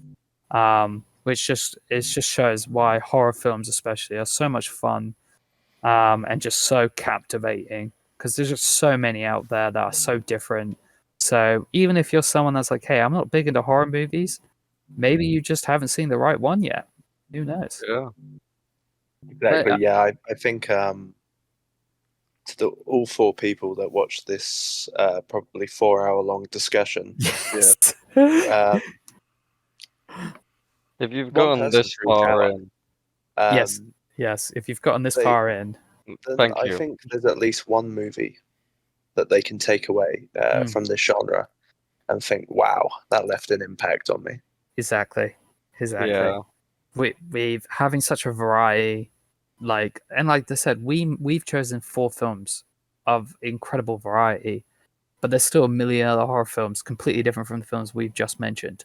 yes, That are so different from this. which is definitely not me segueing into the next Halloween special, baby. Yeah, No. Kind of. next year. What's your guys like? Not the people in this podcast, the viewer. What are your favorite horror films? Absolutely. Please Yes. let us know. What are your favorite horror films? Maybe now, maybe growing up, or ones that just hold a special place in your heart. And, We'd you know, absolutely love to Feel know. free to try and sell them to us, because if we think it sounds or looks cool, we might watch it. Might end up next Halloween. Might end up in just a completely other random pod where we're like, hey, Yeah. watching some And viewer recs.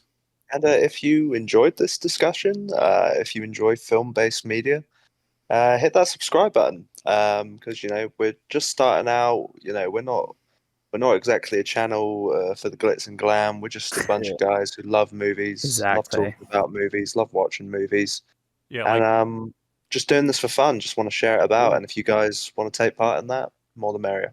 yeah, that would be cool. Like we'd be happy to get that input in, especially like whatever you want to throw our way, a sub or a comment about a good movie that we can talk about. That would be perfect. I don't Absolutely. even think a like means anything, but just engaging with us would be cool. We'd like that, I Absolutely. think. The world of cinema Right. is vast and wide. It's beautiful. People's favorite films could be The Shining, or someone could say it's Mean Girls. And I think that's a beautiful thing.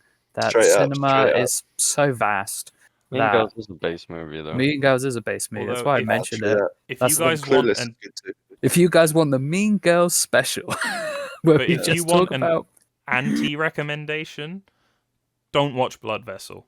For the love of God, if you have Shudder, do not watch Blood Vessel. This isn't like a don't watch it, actually watch it. Like it's boring. It's boring. It's not so bad. It's good. It's just fucking boring. I'm the only person who's seen it here, and I wouldn't put it on these other guys or anyone else who is affiliated with this channel. I wouldn't put it on anyone. I hate that fucking thing. Don't watch this it. goes back to what I was saying earlier. Yeah, this film's great, unlike this film, which is a piece of shit. I just had to get that out there, okay? Whoa. Because I don't want to ever like. No, I don't want to say I don't want to see it in the comments, but I started to say that. So if someone comments that just to spite me, fuck you. Well, ladies and gentlemen, people of the universe, we have spoken about 4 glorious horror films this evening. I'm so thankful you, the viewers, people at home, wherever you are, you enjoyed us on this discussion. If you made it this far, just know we love you. Yeah, thank you so much. Yeah, we've 'cause loved Yeah, doing thank this. you. because we Thank are you for listening. rambling men. We've We are been men who like to wanting to talk about movies for how long now? A lot. Forever. Well, it's more Forever. or less what we do in our spare time. Yeah, Every exactly. time we meet up, we end up just having a little talking about movies for a few hours. It's just something we enjoy. So I'm glad that you people at home have come along with us, because I assume you enjoy it too. And I'd say that right there ends episode 1 of Red Rambles, gentlemen. Yes, Absolutely. very nice. It was Episode lovely. We're gonna 2 ramble. at some point. Yeah. Possibly, if not anytime soon, a Christmas special. Hey, a Christmas special in the Ooh. works. So who knows? Maybe put your favorite horror and Christmas film in the comments. We'd love to know that as well. Well, But hey, maybe if, say that for next time. If there's no holidays coming up, if we end up doing a November episode, let us know what you guys want us to cover. Do you guys want us to cover some Grindhouse? Want us to cover some drama, some comedy? We'd love to hear it. Yeah, that would be Absolutely. Romance. awesome, you know? We plan on doing more other content. We've got the Red Ride alongs coming. We're going to also do actual reviews rather than these kind of off-the-cuff discussions, but these are quite fun. I definitely want to do more like this. Oh, Yes. 100%. These- Yeah. As the name suggests, we're just rambling to the films that we love. Yeah, we're going to have other Yeah. members in and out, probably some guest stars who are just our friends, but Yes, Love 'em. special guest appearances by our friends. yeah, we all know a guy who would really kill at talking about Star Wars, so I want to get him on whenever we do that. Oh, Oh. yeah. True that. Yeah, True that. We could have that will be We 8 could have a hours, and that full will just topic, be him. girl. Yeah. I know Yeah. way too much about Star Wars as well. I We believe all that. love Star Wars, Yeah, but but I'm not- certain- not- You have not spoken to think I have actually. Like literally, I was chatting about Star Wars the other day, and I ended up being glued to my phone screen for like 45 minutes. Like, 'cause he just gives me a new bit of information every time I fucking speak to him. That's amazing. Like, and I'm like, how do you even know this? And he's like, oh, it's in a book. Mm. And I'm like, oh, all right. Well, thank you very much, I guess. Thank you very much, Enjoy ladies and your gentlemen. night, your morning, your lunch, your Yeah. dinner. If you're eating If you- dinner and like watching this, I respect that. I've been If there. you're having a poop on the toilet while you're at work and you're watching this, kudos to you. If this is like session 4 of you watching this video, fair enough. Yeah. I do that too, you know. Yeah, this is the Irishman Yeah. of podcasts. Exactly. We have been your gracious hosts, me, myself, Tommy, Nick, Connor, and Joe. We have loved speaking to you all and speaking to each other. And we can't wait to do this more and again in the future and spread some more film love. Ain't that right, boys? Fuck Damn yeah. right. Too Thank you, damn guys. right. Bye-bye. Thank you Red very much. Rambling out. Away.